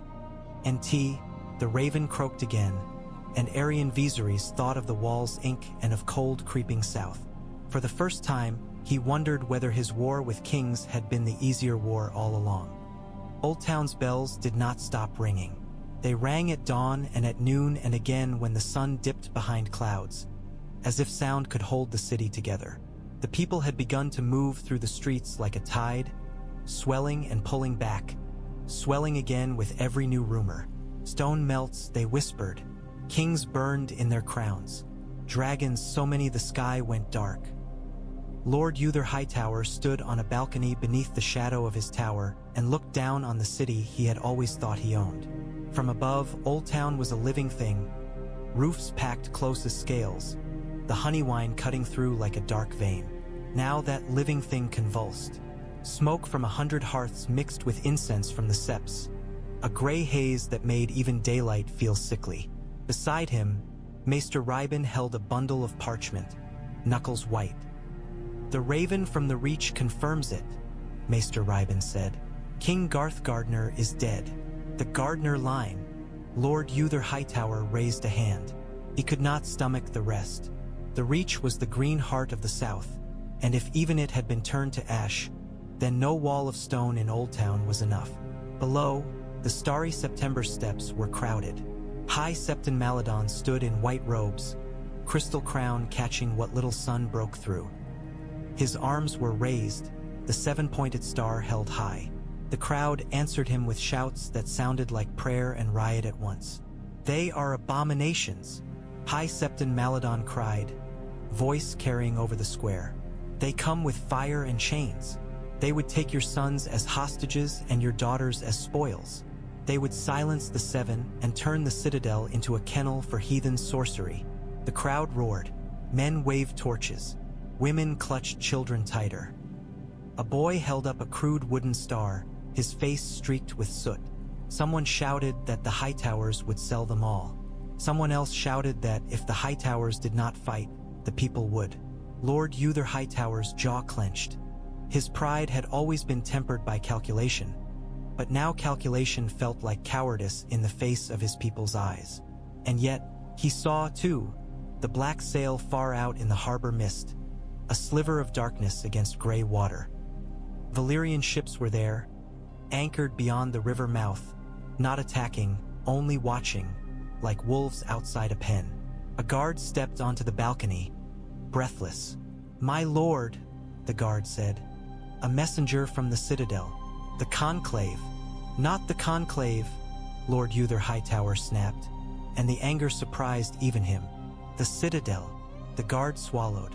"The maesters ask permission to send a letter of inquiry to the Valyrians," the guard said. "They say knowledge must be preserved. They say perhaps terms can be." Lord Uther Hightower stared at him. "Terms." The word felt like a chain clinking. Maester Rybin cleared his throat softly. "My lord," Maester Rybin said, "if we refuse, if we declare holy war, there may be no Oldtown left to defend. The Ci, Tattle, the September, the tower itself." Lord Uther Hightower's fingers gripped the balcony stone so hard, he felt grit under his nails. "And if we kneel," Lord Uther Hightower said, voice low, "there will still be an Oldtown, but it will not be ours." Below, High Septon Maladon's sermon rose to a fever pitch. "The seven test us," High Septon Maladon shouted. "They send dragons to see if we will bend. We will not bend. We will." A stone flew from somewhere in the crowd and struck a guard's helm with a dull clang. The guard staggered. Another stone followed. The crowd surged, pushing against the line of armed men meant to keep them from storming the September itself. The guards' faces were tight. They did not want to strike their own people, but they would if pressed. Lord Uther Hightower watched the riot swell and felt something like nausea. Oldtown, his Oldtown, was being pulled apart between fear and faith, between survival and pride. He thought of Eleanor Hightower, his daughter, his clever, stubborn girl. He imagined her on a Valyrian ship, the air thick with dragon smoke. He imagined her translating the Freehold's terms with steady hands while her home shook. "If you kneel, you may see her again." The Valyrian envoy's calm voice haunted him. It had been spoken like a kindness. It had been a knife. "Send for High Septon Maladon," Lord Uther Hightower said to Maester Rybin. Maester Rybin's brows knit. "My lord," Lord Uther Hightower swallowed. The taste in his mouth was bitter, like ash carried on sea wind. "If the city tears itself apart before the dragons arrive," Lord Uther Hightower said, "then we will have nothing left to bargain with. I will speak with him. I will." A shout rose from the harbor. People in the square turned, heads snapping toward the river mouth. Lord Uther Hightower leaned forward. A shadow crossed the water, huge and swift. For an instant, the mist itself seemed to tremble. Then, above the harbor, a dragon passed. High, not attacking, only circling. Its wings beat slow, deliberate. Its shadow swept over ships and rooftops, over the starry September steps, over the crowd's upturned faces. The riot faltered, torches lowered, men's mouths hung open. A woman began to sob, the sound thin and panicked. High Septon Maladon froze mid-sermon, star-raised, eyes wide. He looked up at the dragon with hatred so pure it seemed to burn brighter than any torch. Lord Uther Hightower felt his own hatred rise too. Hatred at being made small, at being reminded that stone and bells were nothing to a creature of flame. The dragon did not breathe fire. It did not need to. The message was in the shadow alone. When it passed, the crowd's murmurs returned in a different key. Less fury, more fear. Fear was quieter. Fear listened. Lord Uther Hightower stepped back from the balcony and made himself breathe. He did not know yet what choice he would make. He only knew the city was no longer his to command with a word. He would have to hold it like a BL. Ade carefully with both hands or be cut by it. Below, High Septon Maladon lowered the star and began to speak again. But his voice had lost a note of certainty. Oldtown listened, and the bells kept ringing as if trying to drown the sound of wings. At sea, the world was honest. It did not pretend to be controlled. It rose and fell and killed men without apology. Nyesos Bellaris had always loved the sea for that. He loved it even now, with iron-borne longships slipping through fog toward his supply galley like sharks. He loved it because it was the one place Valyria's dragons did not rule absolutely. The night was thick, clouds dragging low as if the sky wanted to press the fleet down into the water. Rain fell in thin needles. Lanterns on the galley's deck were hooded, their light narrow, but the fog still caught it and spread it, turning the air into a dim gray glow. Nyesos Bellaris stood on the deck with his cloak plastered to his shoulders, sword in hand, teeth bared in a grin that was half joy and half fury. He had been warned by scouts, small ships missing, oars heard at night, shadows that did not answer signal calls. He had posted extra marines, reinforced the railings, and had a dragon perched on the main mast platform, wings folded, tail wrapped around timber. The dragon's name was Veros, a lean black creature with scales like wet coal. Veros watched the fog with slit eyes, nostrils flaring. Veros could smell the iron-born, salt, tar, sweat, ambition. Veros wanted to burn them. The rain made the dragon restless, and the wind tugged at its wings. A horn sounded out of the fog, deep, rough like a throat clearing. Then the longships appeared, their prows carving the water, their sails dark. Kraken sigils snapped wetly. Iron-born men crouched low in the boats, axes and hooked spears ready. They moved with practiced silence, as if they were not raiders but part of the sea itself. "Hold!" Nyesos Bellaris shouted. "Do not loose until they grapple." Arrows hissed from the longships anyway, loosed at close range. 2 marines went down, one clutching his neck, blood spurting between fingers, the other tumbling over the rail with a splash that vanished him into black water. The first longship slammed into the galley's side with a crack of wood. Grappling hooks flew, biting into railings. Ropes tightened. The ironborn surged up, boots thudding on wet deck. At their head was Hrother Greyjoy, broad-shouldered, wet hair hanging in ropes around his face. His eyes were pale, bright with the fierce joy of men who believed they were chosen by storms. He leaped onto the deck with an axe raised, and his laugh cut through the rain. "Gold ships," Hrother Greyjoy roared. "Pay the iron price." Nyesos Bellaris met him, sword flashing. Steel rang on iron as they clashed, sparks brief in the wet dark. Nyesos Bellaris' blade slid along Hrother Greyjoy's axe haft, cutting splinters. Hrother Greyjoy shoved forward with brutal strength, forcing Nyesos Bellaris back a step. "Valyria's sailors fight like merchants," Hrother Greyjoy snarled. Nyesos Bellaris spat rainwater. "And ironborn die like fish," Nyesos Bellaris replied and slashed. Around them the deck became chaos. Marines grappling with raiders. Bodies slipping on blood-slick planks, the smell of salt and iron mixing. A marine thrust a spear through an ironborn's belly. The man screamed and went down, clutching his guts as if trying to hold his life in. Another ironborn swung a hooked axe and dragged a marine over the rail, the man's scream cut off by the sea. Above, Veros roared, frustration rumbling through the mast. The dragon's throat glowed faintly, heat building, but the rain and wind battered the flame inside it, and the fog made targets indistinct. Varos snapped its jaws, furious, and smoke poured out, hissing as it met rain. Nyesos Bellaris ducked under Hrothgar Greyjoy's axe swing and drove his sword toward the Ironborn captain's ribs.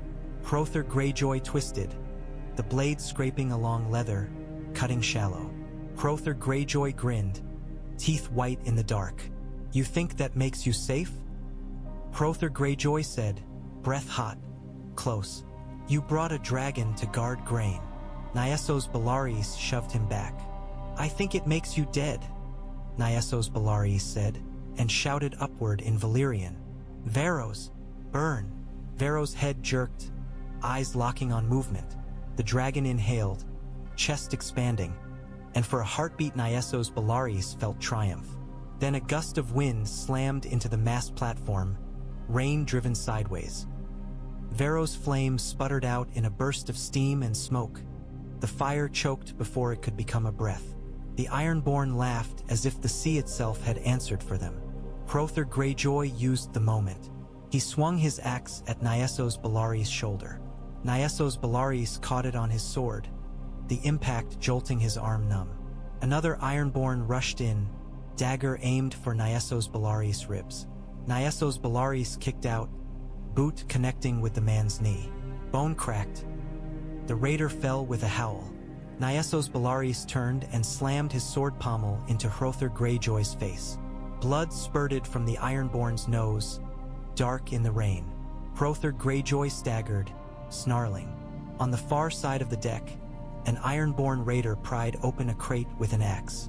Inside were not coins but straw-packed goods. Sealed jars of preserved meat, bundles of rope, and, wrapped in cloth and hidden beneath, a small wooden box banded with iron. The raider's eyes gleamed. He tore the box open. Inside lay a stone, the size of a man's head, dark and smooth, veined faintly like marble. In the lantern's dim light, it looked almost black.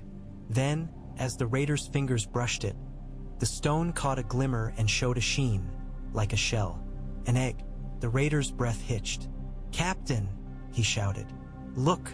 Nyesos Bellaris heard the shout over the clash of steel and felt his stomach drop. He surged toward the crate, cutting down an Ironborn in his way. "No," Nyesos Bellaris hissed. Hrothgar Greyjoy saw the egg too, and his grin widened despite the blood running from his nose. "Ah," Hrothgar Greyjoy said, voice thick with delight. "So the dragonlords carry more than grain." Nyesos Bellaris lunged, but an Ironborn shoved into him, and the moment stretched as if the sea itself wanted it to. The raider grabbed the egg, cradling it awkwardly, and sprinted toward the rail. Nyesos Bellaris tore free, roaring, cutting down the man blocking him. He ran, boots slipping, sword raised. The raider leaped over the rail into the longship below, egg held tight. The longship's crew shouted, oars dipping, beginning to pull away. "Varos!" Nyesos Bellaris screamed, voice raw. "Burn them!"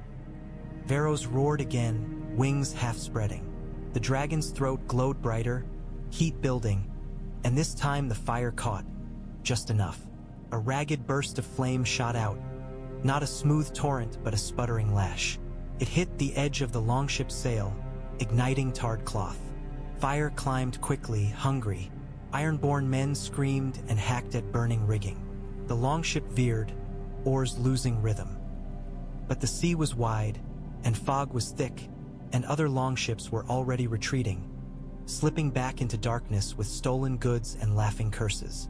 Nyesos Bellaris stood at the rail, rain mixing with sweat on his face, watching the burning sail recede into fog. He did not know if the egg had been on that ship, if it would burn, if it would sink, if it would be carried away into some Ironborn hold. He only knew a truth he did not like. Dragons could dominate land, but the sea would always offer men like Hrothgar Greyjoy a place to breathe and strike. Behind him, Varos hissed, frustrated, smoke curling. The dragon's rage was not the rage of a soldier, but the rage of a god briefly denied. Nyesos Bellaris sheathed his sword with hands that trembled from more than exertion. He stared out into the fog and imagined ironborn hands touching dragon eggs. Imagined stolen fire carried into places Valyria did not control. He shuddered, and not from cold. In Dorne, the sun set like a wound closing, slow, red, reluctant to leave. Princess Ysilla Martell stood in the canyon where the dragon had fallen. The air still heavy with the metallic tang of blood that no amount of heat could bake away. The carcass lay sprawled against the rock face, pale scales dulled by dust. Flies gathered in dark clusters. The dragon's eye, once a molten thing, was now glazed and empty, reflecting the skies red like a dead mirror. Sarella Vaith crouched beside the beast, knife in hand. She worked the blade under a loosened scale near the wing joint, careful, not out of reverence but out of practicality. Dragon scale was tougher than any armor Dorne could forge. If they could learn how to shape it, how to stitch it into leather, perhaps they could make men who could survive a glancing flame, or at least not die screaming. With a final twist, the scale came free. Sarella Vaith held it up. It was as long as her forearm, curved, edges sharp. In the sunset, it looked almost beautiful. Ivory and faintly iridescent, like a shell pulled from deep water. "Proof," Sarella Vaith said, and her voice held fierce satisfaction. "Not just blood, bone." Princess Ysilla Martell watched the Dornish warriors hauling the heavy ballista toward a cave mouth hidden behind a curtain of thorn brush. The weapon creaked with each step. Men grunted, muscles straining. They moved quickly, because they knew Valyrian eyes were everywhere, and a dragon's shadow could fall without warning. "The next time," Princess Ysilla Martell said, "we do not only wound, we take." Sarella Vaith's brows lifted. "Take a dragon?" Sarella Vaith asked, incredulous despite herself. "Or take a rider?" "Both, if the gods are kind," Princess Ysilla Martell replied, though she did not look toward any sky god. She looked at the canyon's rocks, at the sand, at the hidden paths Dorne kept like secrets. "A rider without a dragon is a man. A dragon without a rider is trouble. But trouble can be used." Sarella Vaith ran her thumb along the scale's edge and winced as it bit skin. A bead of blood welled. "Used?" Sarella Vaith repeated, tasting the idea like a new spice. A young man approached from the shade, a messenger with sun-dark skin and quick eyes. Neiman Sand, one of the Sands who belonged to no house but Dorne itself. He held a sealed letter. "The ravens won't fly this far safely," Neiman Sand said, "so I'll ride." Princess Ysilla Martell took the letter, the seal impressed with the Martell sun spear. "You know where to go," Princess Ysilla Martell said. Neiman Sand nodded. "To the Riverlands," Neiman Sand said. "To the Reach remnants, if any still breathe. To the Stormlands, if their king still has a hall to sit in." Princess Ysilla Martell's mouth tightened. "Tell them dragons can bleed," Princess Ysilla Martell said. "Tell them the Freehold is not invincible. And tell them if they want to live as men and not as ash, they must stop fighting each other and learn to fight." The sky. Neiman Sand's eyes flicked toward the dragon carcass, then away. "And if they are too broken to listen?" Princess Ysilla Martell looked at the dead dragon again, at the enormous ribcage rising like a ruined ship's hull. "Then we will be alone," Princess Ysilla Martell said. "And Dorne will do what Dorne always does.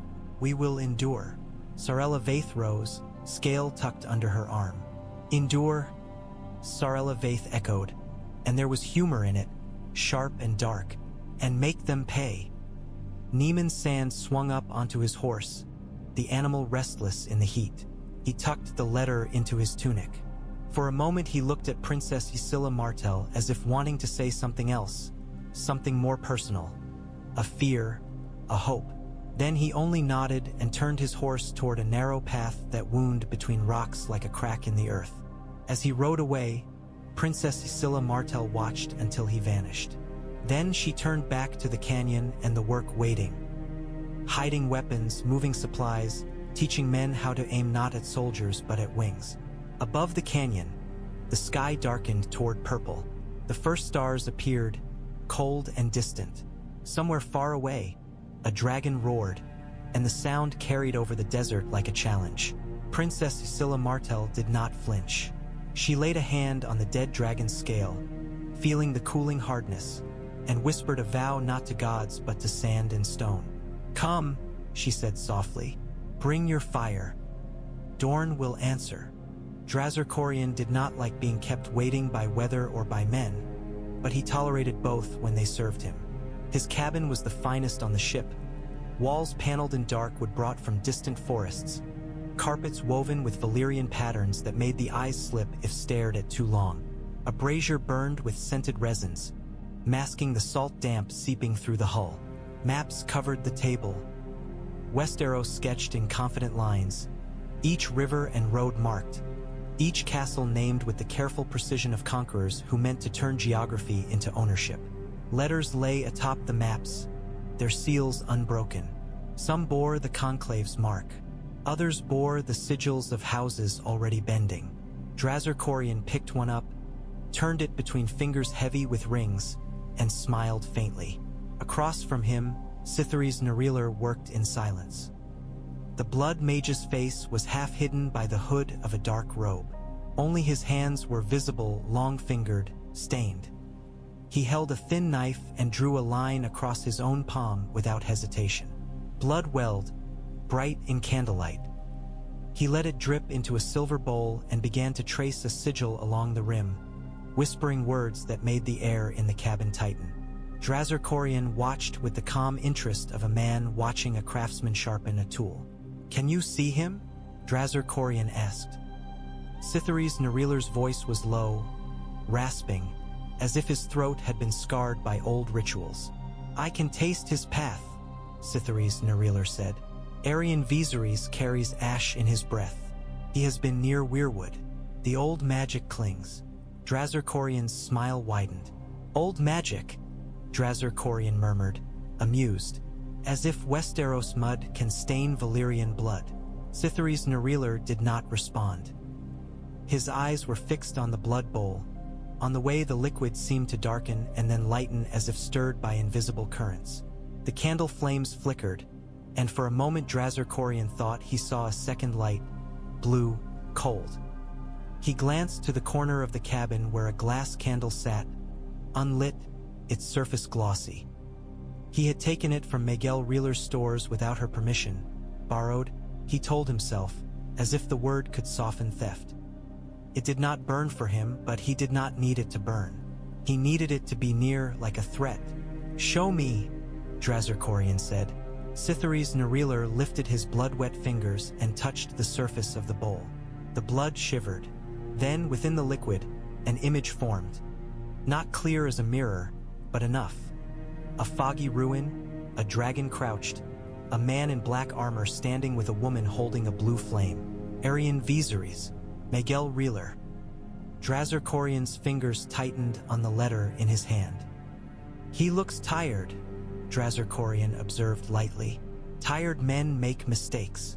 Citherys Nerealer's mouth moved under the hood. "He fears something," Citherys Nerealer said. "Not men, not war, something cold."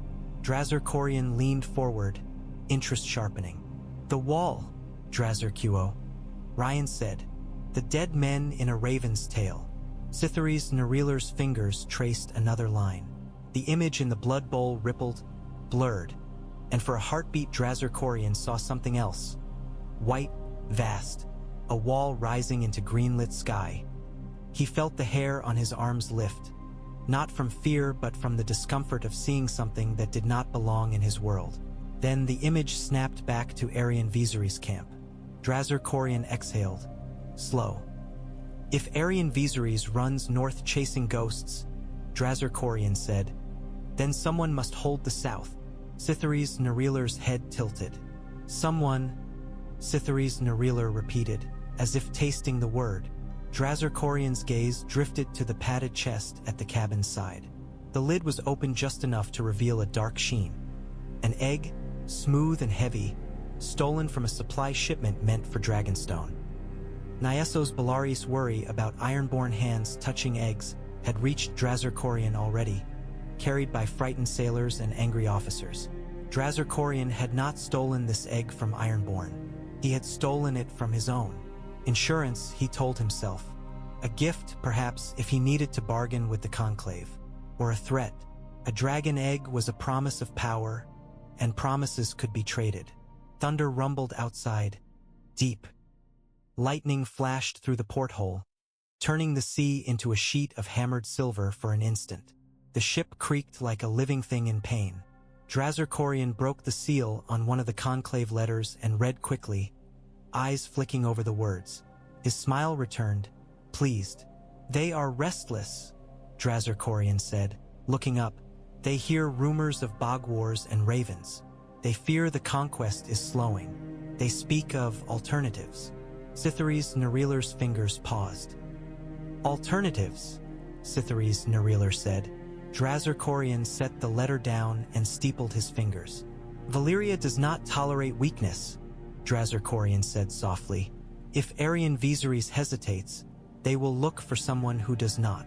The cabin's air felt thick. Even the resins could not mask the metallic scent of blood. Cytheris Nerealer dipped his fingers again. Do you want him to fail? Cytheris Nerealer asked. Drazar Corian laughed quietly. No, Drazar Corian said. I want him to be relieved of burdens. War is heavy. It would be a kindness to take it from him. Cytheris Nerealer's hooded head bowed slightly, not in agreement but in acknowledgement. Kindness, Cytheris Nerealer murmured. Drazar Corian's gaze returned to the blood bowl. Aerion Vezarys' face, ghostly in the liquid, turned as if listening to something unseen. The weirwood's pale trunk loomed at the edge of the vision, its carved eyes watching. Drazar Corian felt a brief irritation. He did not like being watched by trees, by old magic, by anything outside Valyria's control. He tapped the table once. Send whispers, Drazar Corian said, to the officers loyal to me, to the governors in the Riverlands. Tell T. Hem the Arcanadmiral's attention has drifted north. Tell them I am ready to stabilize the south. Cytheris Nerealer's blood-stained fingers curled. And if Aerion Vezarys returns with proof of his ghosts? Cytheris Nerealer asked. Drazar Corian's smile sharpened into something predatory. Then we will applaud him, Drazar Corian said. And we will make sure the applause drowns him. Lightning flashed again, and in that brief white light Drazar Corian's rings gleamed like knives. Outside, the sea roared. Inside, the blood bowl trembled, and the image within it shivered as if something cold had brushed past the vision's edge. Cytheris Nerealer whispered a final word, and the blood went still. Drazar Corian sat back, content. The conquest was a fire. Fires could be guided. Fires could also be stolen. The wall was not a story. It was a fact made so large it erased argument. Aerion Vezarys stood at its base and felt her confidence shrink. She had flown over smoking volcanoes and watched cities kneel. She had looked down at armies and thought them insects. Here, at the edge of the world, she looked up and saw something that made even dragons feel small. The wall rose into the sky, a sheer face of ice that caught moonlight and aurora and turned it into cold fire. It did not look like natural ice. It looked shaped, smooth, built with intent. In places it glittered blue like Miguel Reeler's candle, and Aerion Vezarys felt a prickle on her skin as if the wall carried its own kind of magic, older and colder than Valyria's. Vernax perched near the gate, claws digging into snow. The dragon's scales were a deep green, almost black in the night, with faint lighter streaks like veins. Vernax's breath came out in thick white plumes. The dragon's head kept turning, nostrils flaring, as if scenting something beyond the wall that made its instincts recoil. Vernax did not roar.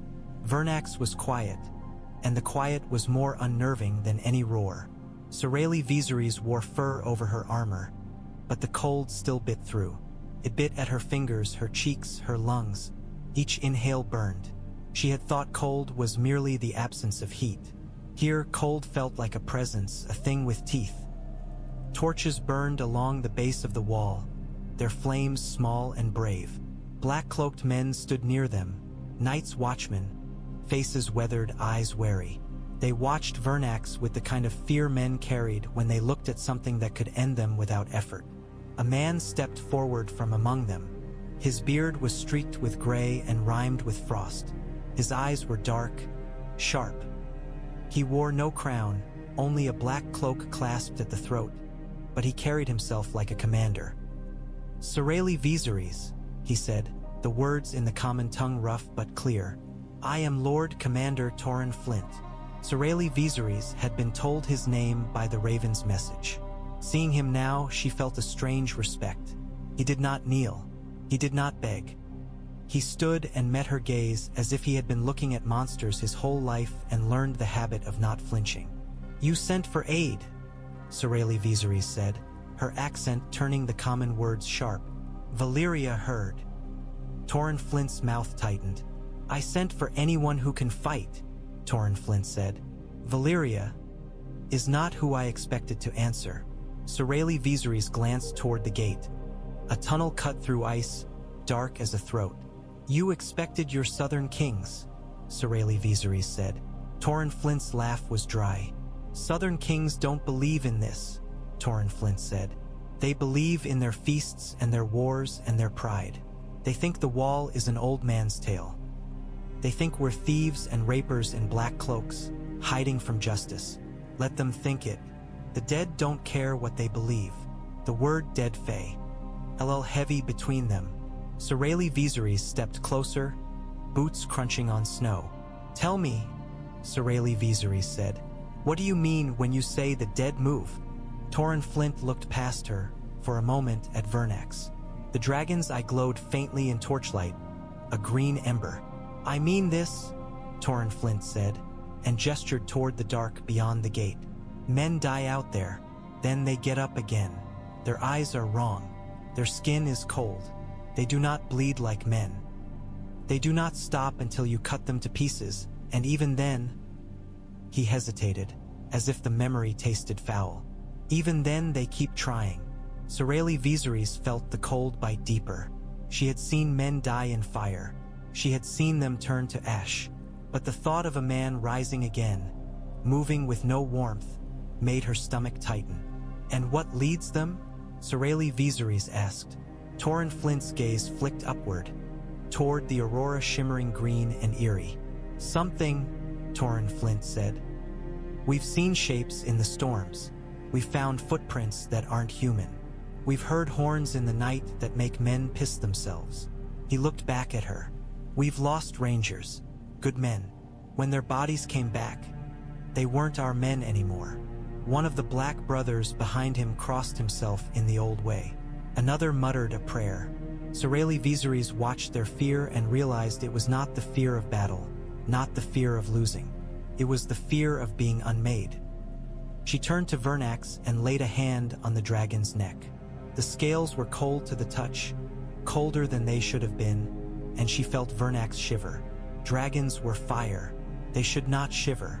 "Archon-Admiral Aerion Vezarys sent me to see," Aeerion Vezarys said, voice steady despite the cold. "I have seen the wall. Now I will see beyond." Torrhen Flint studied her. "You'll bring your dragon north of the wall?" Torrhen Flint asked. Aeerion Vezarys met his gaze. "If your enemy fears fire," Aeerion Vezarys said, "then fire will teach it." Torrhen Flint's mouth tightened again, but he nodded once. "Fire teaches," Torrhen Flint said. "So does cold." He gestured, and two black brothers brought forward cloaks of thicker fur, heavy. "Wear these," Torrhen Flint said. "Your Valyrian leathers won't keep the cold out when the wind comes. And don't think your dragon is safe. The cold changes things." Aeerion Vezarys accepted the fur, surprised. It felt like a gift offered by a man with nothing to give. "How soon?" Aeerion Vezarys asked. Torrhen Flint's gaze turned to the north, beyond the wall, where darkness lay like a sea. "Tonight," Torrhen Flint said. "The dead don't wait for daylight." Aeerion Vezarys looked up at the wall again, at the ice glittering like blue glass, and thought of Maegel Reeler's candle. She thought of Aerion Vezarys in the fog of the neck, deciding which war mattered most. She pulled the fur cloak around her shoulders. The cold did not retreat, but it felt less like a bite and more like a hand gripping. Vernax's nostrils flared again, the dragon's eyes fixed on the gate. A low rumble vibrated through its chest, not hunger, but warning. Aeerion Vezarys swallowed and stepped toward the darkness, and the wall loomed above as if listening. Beyond the wall, the world turned hostile. The wind cut like knives, carrying snow that stung exposed skin raw. Trees stood black and skeletal, their branches clawing at the sky. The aurora above shifted in green ribbons, as if the heavens themselves were sick. Aeerion Vezarys rode Vernax low over the tree line because higher winds threatened to fling them like a leaf. Below, Lord Commander Torrhen Flint and a dozen rangers moved through knee-deep snow, black cloaks snapping. Their breath steamed, their faces were grim, eyes scanning the white darkness as if expecting it to move. Aeerion Vezarys had expected to see an enemy, an army, a beast, something that could be named and then burned. Instead, she saw emptiness that felt too quiet, the snow-muffled sound. Even Vernax's wing beats seemed swallowed. Then a horn sounded, far off, low and wrong. Not a watch horn, not a signal of men. A sound that vibrated in the bones. Torrhen Flint raised a hand. The rangers froze, listening. Aeerion Vezarys felt Vernax tense beneath her, muscles tightening, wings beating faster. Shapes moved between the trees. At first, Aeerion Vezarys thought they were men, ragged figures stumbling through snow. Then she saw the way they moved. Jerky, relentless, unconcerned with cold. She saw flesh pale as old wax, lips blue, eyes like dead fish. She saw a ranger's familiar face among them, mouth open as if trying to speak, frost clinging to his beard. The dead had returned. Down! Torrhen Flint shouted. The whites charged, surprising in their speed. They hit the rangers like a wave. Stilrang! Men shouted. A ranger swung an axe and split a skull, black fluid splattering onto snow. The body fell, then twitched, arms scraping, trying to crawl. Aeerion Vezarys felt her stomach lurch. Vernax! Aeerion Vezarys shouted in high Valyrian. Burn! Vernax roared, and the sound was a comfort. Something alive, something fierce. The dragon inhaled, chest expanding, heat building. Aeerion Vezarys felt it through the saddle, a rising furnace. Then Vernax exhaled. Fire poured down in a broad sheet, washing over the nearest whites. They ignited, limbs flailing, mouths opening in silent screams that the wind stole. The smell hit Aeerion Vezarys a heartbeat later. Burning hair, burning fat, a stench like meat left too long in sun. The whites did not run. They did not fear. They walked into the flame until their bodies collapsed. And when they collapsed, they did not fall like men. They crumpled like puppets with cut strings, and even in the fire their hands still tried to grab. Torrhen Flint hacked at a white that had latched onto a ranger's arm, teeth biting through leather. The ranger screamed. Then the scream cut off as another white tore into his throat. Blood sprayed bright on snow, startlingly alive. Aeerion Vezarys guided Vernax lower, trying to cover the rangers with flame without roasting them too. The blizzard made it difficult. Snow and wind battered the fire, tearing at its edges. And at the edge of the flame, Aeerion Vezarys blinked, thinking her eyes deceived her. There was a flicker of blue. Not the blue of Miguel Reeler's candle. Not the blue of common flame. A cold blue, like ice reflecting moonlight. Vernax's fire shimmered, the orange core still hot, but the edges turning the wrong color. Vernax jerked, as if in pain. The dragon's roar changed, becoming ragged. Aeerion Vezarys felt a spike of alarm through their bond. An instinctive recoil from something that did not belong. Keep it steady, Torrhen Flint shouted up, voice barely audible under wind. They don't burn easy in this cold. Keep them burning. Aeerion Vezarys clenched her knees, trying to soothe Vernax, trying to force command through the bond. Again, Aeerion Vezarys hissed. Again.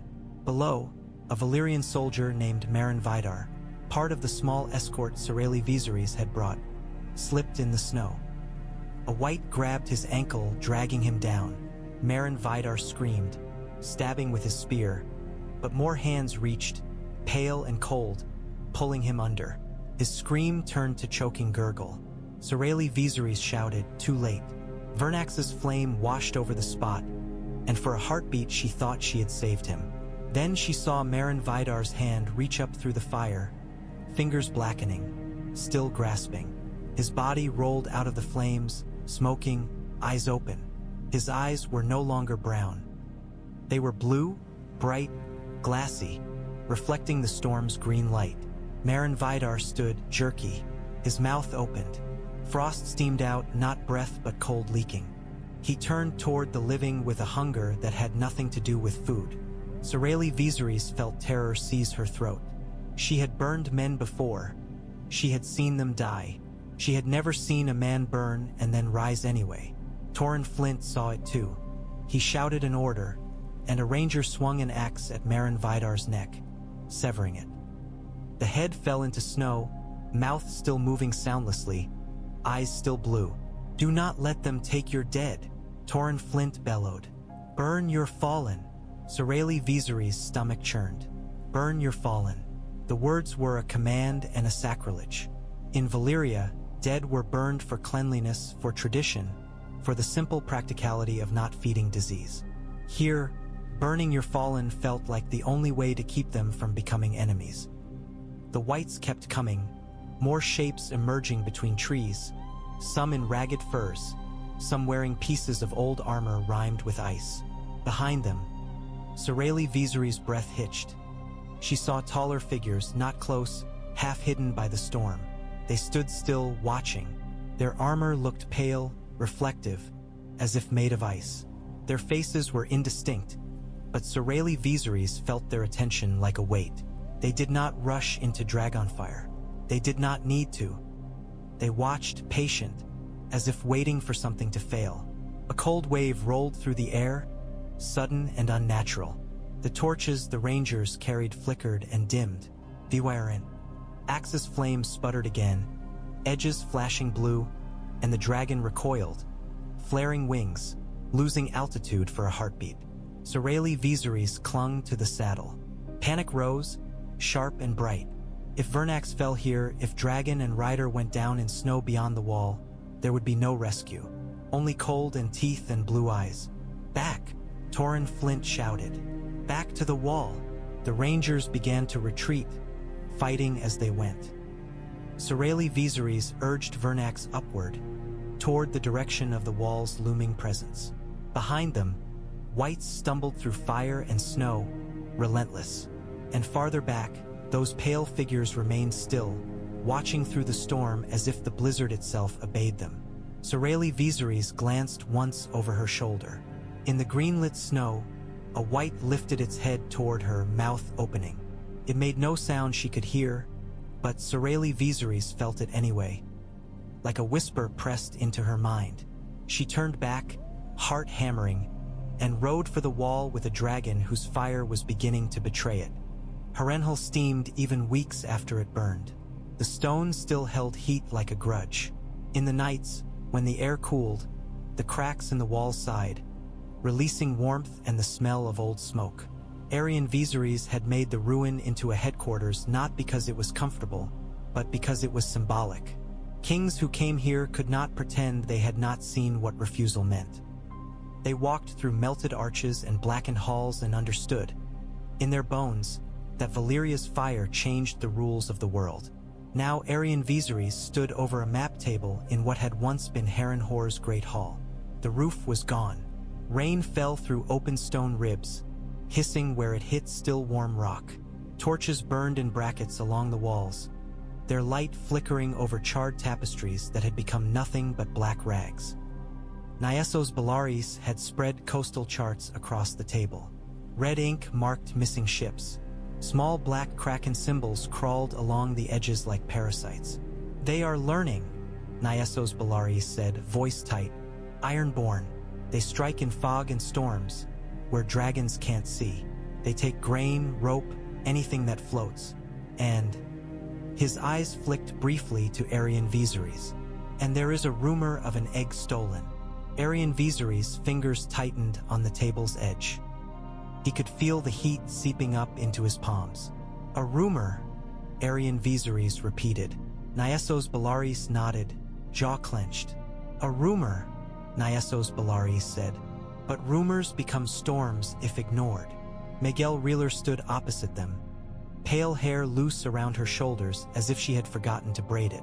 In her hands she held a letter, parchment damp, stained with melted snow and soot. The seal had been broken in haste. Aerion Vezarys recognized Sorelli Vezarys' handwriting at a glance, sharp and controlled even in panic. She saw it, Miguel Reeler said quietly. Her voice had lost some of its usual distant calm. There was a tightness beneath it, the strain of holding visions and now holding reality. The wall, the dead, the pale ones in the storm. Drazer Corrion lounged in a scorched chair as if the ruin were his personal hall, goblet of wine in hand. His gold robe looked absurd amid black stone and ash, like a coin dropped in a grave. He swirled the wine, watching it catch torchlight. Your cousin has a poet's fear, Drazer Corrion said lazily. Snow makes everything look like ghosts. Miguel Reeler's eyes snapped to him.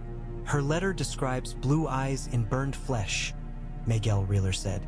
It describes dragonfire turning at the edges like candle flame. She lifted the parchment. Do you think she invented that to entertain you? Drazer Corrion smiled, unbothered. Men see colors in storms, Drazer Corrion said, and women see omens in candles. Aerion Vezarys felt anger flare, hot and immediate. Enough, Aerion Vezarys said, and the single word cut through the hall. A guard stepped forward from the shadows and announced, The Nor, Thurn Envoy is here, Archon Admiral. Aerion Vezarys looked up. Lord Alaric Stark stood at the hall's edge beneath a half-melted arch, flanked by Valyrian soldiers. He was tall, broad-shouldered, wearing gray furs over dark wool. A cloak fastened with a simple iron clasp hung from his shoulders. Embroidered on it was a dire wolf, its teeth bared. His hair was dark, touched with frost at the edges, and his eyes were gray like winter sky. He looked out of place amid dragonlords, yet he did not look intimidated. His face was stone, carved by cold and obligation. Aerion Vezarys had expected the North to send a cringing messenger or a trembling priest. Instead, they sent a lord who looked like he had been born with a sword in his hand and a funeral in his eyes. Lord Alaric Stark's gaze moved over the ruined hall, taking in melted stone, blackened beams, the evidence of Harrenhal's end. His expression did not change, but Aerion Vezarys saw something in his eyes, recognition perhaps. Not fear of dragons, but understanding of death. I am Lord Alaric Stark, Lord Alaric Stark said, voice even. Warden of the North. Drazer Corrion let out a soft laugh. Warden, Drazer Corrion murmured, as if you guard something valuable. Lord Alaric Stark's gaze flicked to Drazer Corrion. I do, Lord Alaric Stark said simply. Aerion Vezarys gestured toward the map table. Speak your business, Aerion Vezarys said. Lord Alaric Stark stepped closer, boots crunching on ash. He did not look at the Valyrian maps. He looked at Aerion Vezarys. Your fire has reached the neck, Lord Alaric Stark said. Your men stand at Moat Cailin. You are at my gate. Aerion Vezarys did not deny it. The North will kneel, Aerion Vezarys said. Lord Alaric Stark's mouth tightened. Perhaps, Lord Alaric Stark said, or perhaps we will die before we kneel. Northerners are stubborn. Nyesos Belarys shifted, impatient. Drazer Corrion's smile sharpened, as if he enjoyed the idea of stubbornness meeting fire. Lord Alaric Stark continued, voice steady. But this is not why I came, Lord Alaric Stark said. I came because the wall is calling. The watch sent ravens. You received one. We received many. Aerion Vezarys' eyes narrowed. You believe it, Aerion Vezarys said. Lord Alaric Stark's gaze did not waver. I do not believe, Lord Alaric Stark said. I know. I have men on the wall. I have lost men beyond it. They came back wrong. Miguel Reeler's fingers tightened on Aeron Vezarys' letter. The blue candle was not present, yet Aerion Vezarys felt, absurdly, as if the air around them cooled. "And you came to ask Valyria for help?" Dragonstone said, amused. "How charming. You will not kneel to us, but you want our dragons to save you." Lord Alaric Stark's eyes hardened. "I came to tell you," Lord Alaric Stark said. "If you push your war into the north while the dead are waking, you will lose. Not because my spears will stop you, because winter will, because the enemy be. Iron the wall does not care who rules." Aerion Vezarys stared at Lord Alaric Stark and felt an unfamiliar sensation. Being spoken to like an equal by a man who did not share his blood or his power. It was infuriating. It was also, in some corner of Aerion Vezarys' mind, relieving. Someone else had finally named what he feared. Nyesos Bellaris pointed to the coastal charts. "Our supply lines are bleeding," Nyesos Bellaris said bluntly. "The sea is not ours. The land is complicated." Dragonstone's eyes flashed. "Do not show weakness before him," Dragonstone said, voice suddenly sharp. Aerion Vezarys raised a hand, silencing him. He looked at Lord Alaric Stark. "What do you offer?" Aerion Vezarys asked. Lord Alaric Stark's jaw flexed. The offer would cost him pride. Aerion Vezarys could see the struggle in the slight tightening around his eyes. "I offer this," Lord Alaric Stark said at last. "A parley at Moat Cailin. You bring your terms. I bring mine. We speak as men who know something worse than war is coming." Dragonstone let out a derisive sound. "And if we refuse?" Dragonstone asked. Lord Alaric Stark looked at him without blinking. "Then you will burn the north," Lord Alaric Stark said. "And the north will burn with it. And when winter comes, your dragons will freeze in the sky, and your men will die with swords in their hands, and the dead will march south over your ashes." Silence fell in the ruined hall. Rain hissed on hot stone. A torch sputtered. Aerion Vezarys heard Aeron Vezarys' words in his mind. Blue eyes and burned flesh, and felt his certainty fracture again, not from fear of a Stark, but from the cold logic of the threat. He looked at Miguel Reeler. Her face was pale, but her eyes held a fierce kind of vindication, as if the world had finally caught up to her visions. Aerion Vezarys looked back to Lord Alaric Stark. "Moat Cailin," Aerion Vezarys said. Dragonstone's goblet stopped mid-sip. "You cannot be serious," Dragonstone hissed. Aerion Vezarys did not look at him. "Moat Cailin," Aerion Vezarys repeated. "We will speak." Lord Alaric Stark inclined his head, the smallest bow that was not submission. "Then ride," Lord Alaric Stark said. "The north does not have long." As the guards led the Stark envoy away, Dragonstone stood abruptly, wine sloshing. "You would bargain with a wolf while the south still bleeds?" Dragonstone demanded. Aerion Vezarys turned, and for a moment the tiredness in his face looked like something else. Something hard, cold. "I will not be the dragonlord who conquers a continent," Aerion Vezarys said, voice low. "Only to watch it die under a winter I ignored." Dragonstone's eyes narrowed. "And if the Conclave disagrees?" Dragonstone asked. Aerion Vezarys' gaze held his, unblinking. "Then the Conclave can come here and argue with the dead," Aerion Vezarys said. Outside, thunder rumbled, and in the ruined hall Harrenhal seemed to listen. Moat Cailin was a wound in the land that never healed. The causeway cut through the bog like a narrow spine of stone, old and broken, its towers half collapsed, its walls slick with moss and rain. The air was colder than it should have been for the season. Rain fell in fine sheets, but among the droplets there were flakes, small, hesitant, as if winter tested the world with fingertips. Aerion Vezarys arrived on Syraxan with the slow, deliberate grace of someone who understood theater could be as important as swords. The dragon descended onto the only solid ground broad enough to bear it, claws gouging stone. Steam rose where Syraxan's heat met wet rock.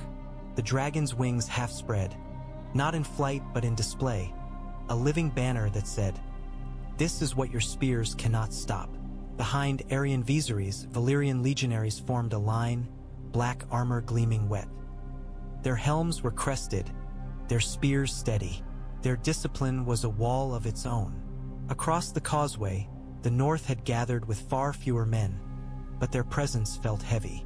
Northern spearmen stood with shields and axes, fur cloaks darkened by rain, faces grim.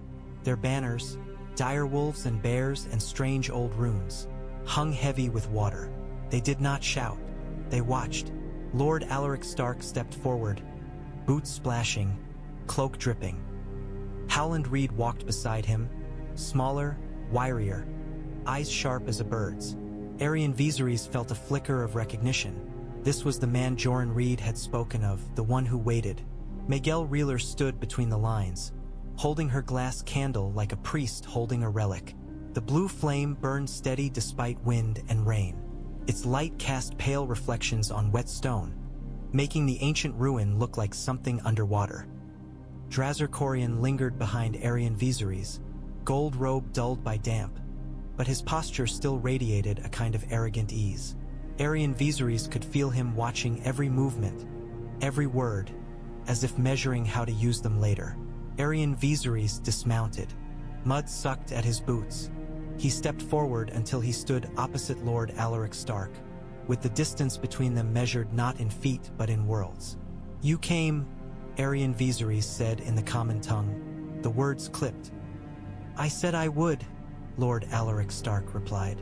Howland Reed's gaze flicked to Syraxen, then to the weirwood carved into an old post nearby, half-rotted but still watching. "The dragon doesn't like this place," Howland Reed said, voice quiet but carrying. Syraxen hissed as if in agreement.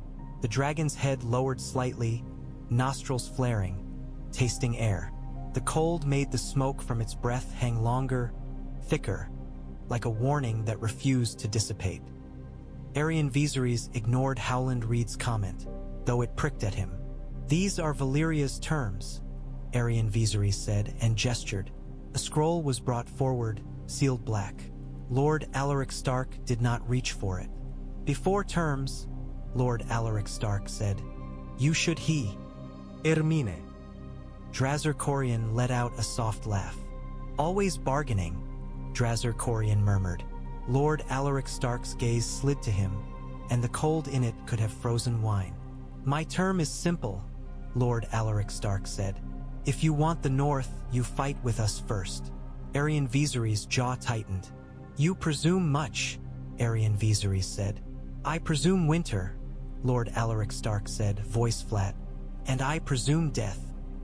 Miguel Reeler lifted the candle slightly, blue light brightening their faces. "He is not wrong," Miguel Reeler said softly. Howland Reed stepped forward a half-pace, hands open to show he held no weapon. "We can hold the neck," Howland Reed said. "Not forever against dragons, but long enough to bleed you. And while you bleed, the north bleeds too. We lose time. Time is what the cold wants." Aerion Vezarys studied Howland Reed's face. The Crannogman's eyes were dark, reflective, and Aerion Vezarys felt again the sensation of being watched, not by a man, but by the land through him.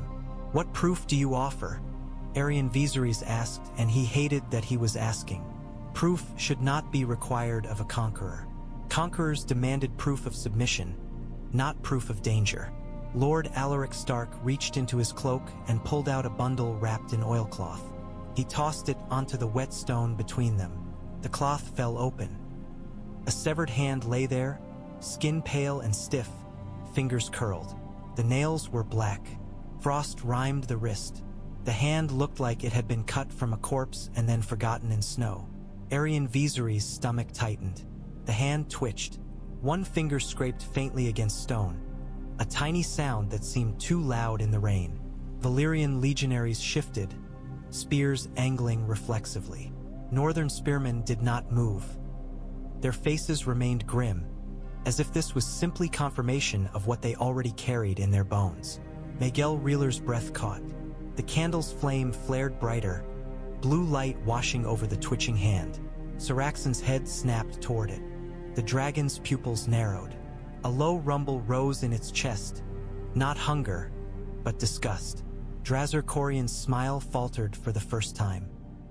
He stared at the moving hand as if it offended his sense of order. "What trick is this?" Drazer Corian demanded, voice sharp. Lord Alaric Stark did not look at him. "No trick," Lord Alaric Stark said. "This is what comes." Aerion Vezarys forced himself to step closer. The hand's skin looked like old wax. A faint smell rose from it.